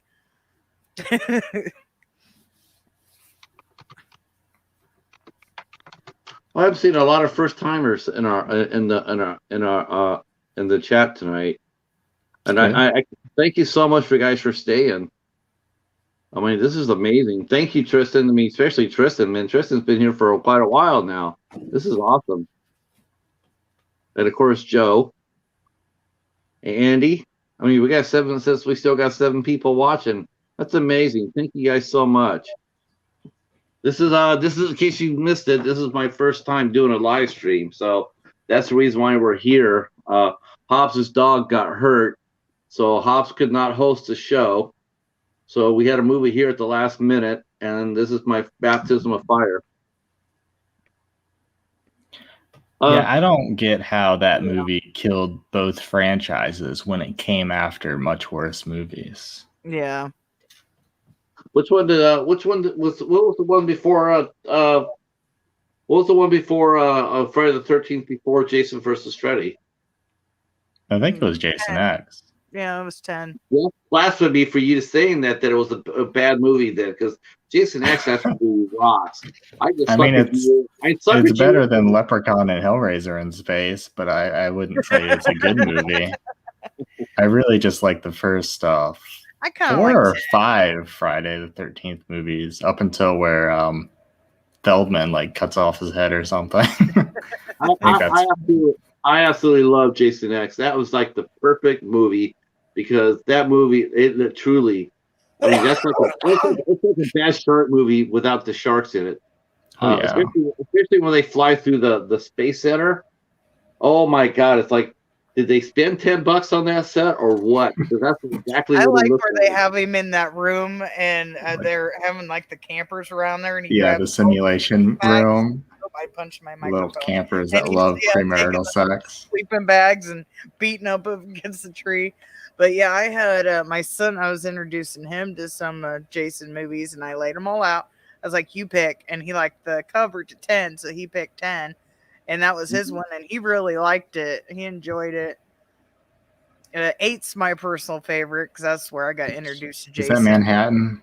Yeah. Okay. So it's one of the stupid ones. So yeah, figure go me. It's a bit slow for me. I will say this.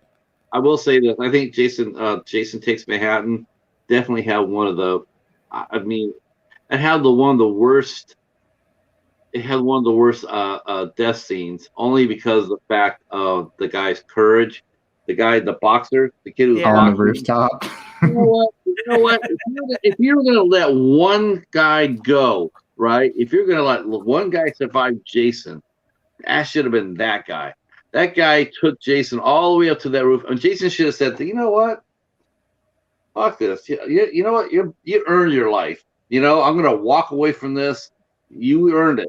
You know." But, and they just showed him just like hitting them once. Yeah, that was like one track mind. Get out of my way, or I'm gonna kill you. Well, I agree that Jason X is better than Goes to Hell. Yeah. Jason X rocks. Even though Goes to Hell kind of somewhat teases into the Evil Dead franchise. Yeah. But yeah, it Goes to Hell. Wasn't that one where Goes to Hell? Wasn't that the one where people got possessed by the body worms? Yeah. Oh, gee, that was terrible.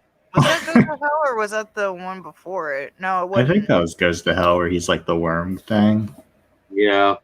I remember that one because I had the guy from 21 Jump Street that had the police captain in it. He was like some sort of bounty hunter or something like that. Stephen Williams. Yeah. That one's definitely forgettable other than like the ending. Now about Jason Goes to Hell, what's your thought about that movie? You know what? as far as the action goes, I mean, the premise is weak. The premise is weak, but the action, it was all right. The gore was on point. I mean, it was a pretty bloody one. I just liked Jason X because it was so much fun. It was poking so much fun at everything, and it was just a blast.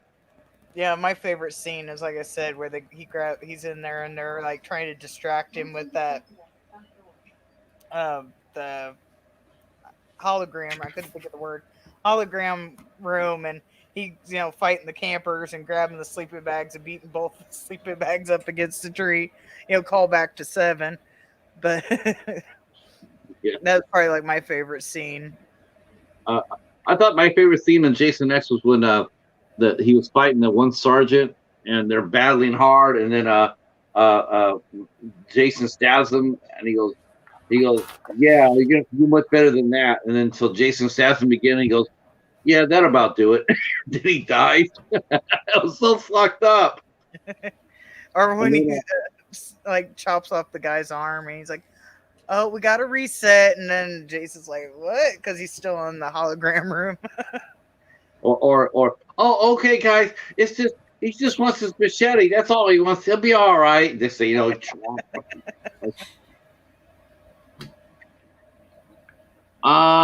is Hey, Ben. 10. Oh, what's going on, Ben? Man, you should have seen it last night on the Coast to Coast stream. Ben got his pizza, and he came out to sit down with it. And in the background, man, you could hear Godzilla and Gigan fighting over the pizza. They're always fighting over the pizza over at Ben's house. That's awesome. He's like, how do you eat with all that noise?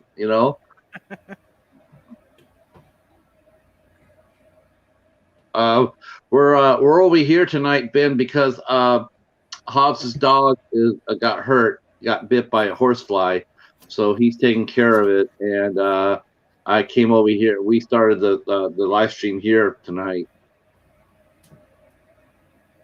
But wow, 23 likes. Thank you. Well, what do you guys want to do? You guys haven't done your taxes yet, then? When's tax day? Tomorrow. Thank you for that.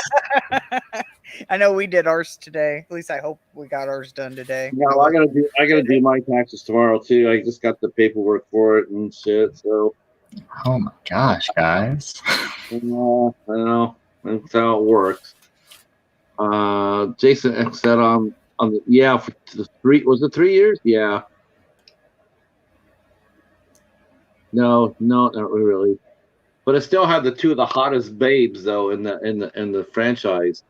I had Lisa Ryder and I had Alexis Doig. So that's really what I liked about it. They had some hot babes in it. I like the robot that was obsessed with nipples. I thought that was funny. Oh, KM14, yeah. Dude, that was a pretty that was a wicked upgrade. I don't think Jason should have whipped her ass as quick in the rematch though. I mean, but you know what? She did what she was supposed to do though. She tore his ass up. I mean, no one has ever beaten Jason up like that, like KM14 did.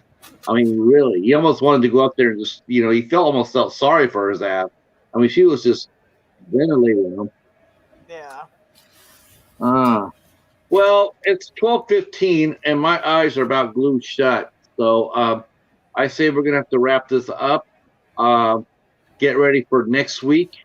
We'll be back on Hobbs' channel next week, and with Daniel Hill, and then we go on the road on May 30th to the Spices channel to host Jack Cook, and then June 6th, I believe we'll be going over to Boom Shakalaka's channel for horror trivia and. Oh no! He's kicked out. Suspense. Huh? You cut out for a minute. You got to finish your promo. He was like for horror trivia and then you completely cut off. So I was like, and suspense. Yeah, horror trivia and Shark Week, and then on the 6th, and then on the 13th, back to Hobbs's channel for Danielle Harris. Yeah. So So, we'll yeah. have to see about the sharks because we're gonna be talking about the sharks in August. So I don't know. We'll see about the sharks, but We can still do bat. We can do our own little. Well, here's what we do for this. For Shark Week, each one of us on the panel will have to come up with like five shark movies they like the best, and they can't include any of the big shark movies, like no Jaws. Just wipe Jaws off the planet, right? Jaws 4. That's That's the best roaring shark so far. yeah, Agreed. that's actually one of my favorites.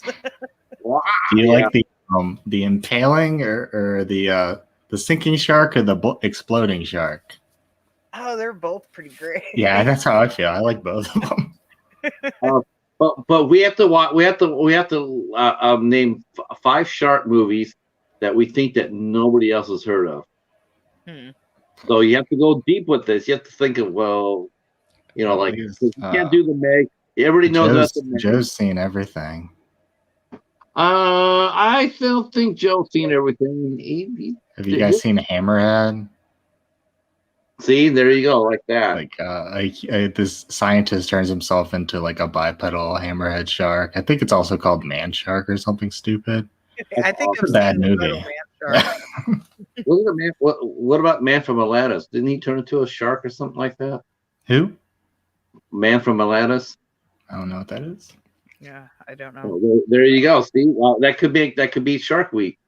So we have to come up with 5 shark movies that no one's really even heard of at all. And believe me, they're out there.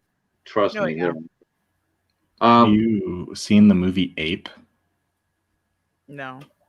So it's this guy in a gorilla suit, and he's like flopping around with a dead, I think it's a tiger shark. I don't know. It's really weird. But all right, I will catch you guys later. All right. See ya. Good night. Let's see if I can do this.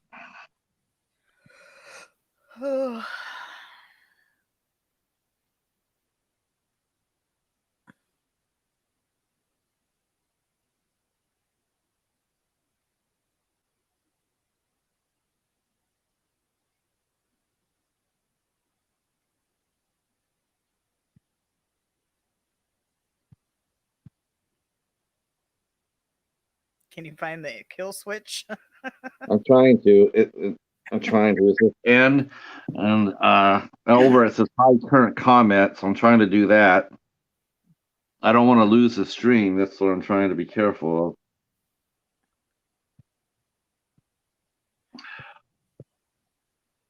Oh my gosh.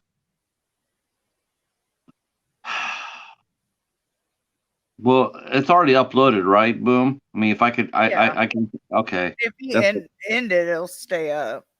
That's what I'm. Okay, that's what I was trying to do. Yeah, all you gotta do is leave studio and it'll stay up. Okay, leave studio. Okay.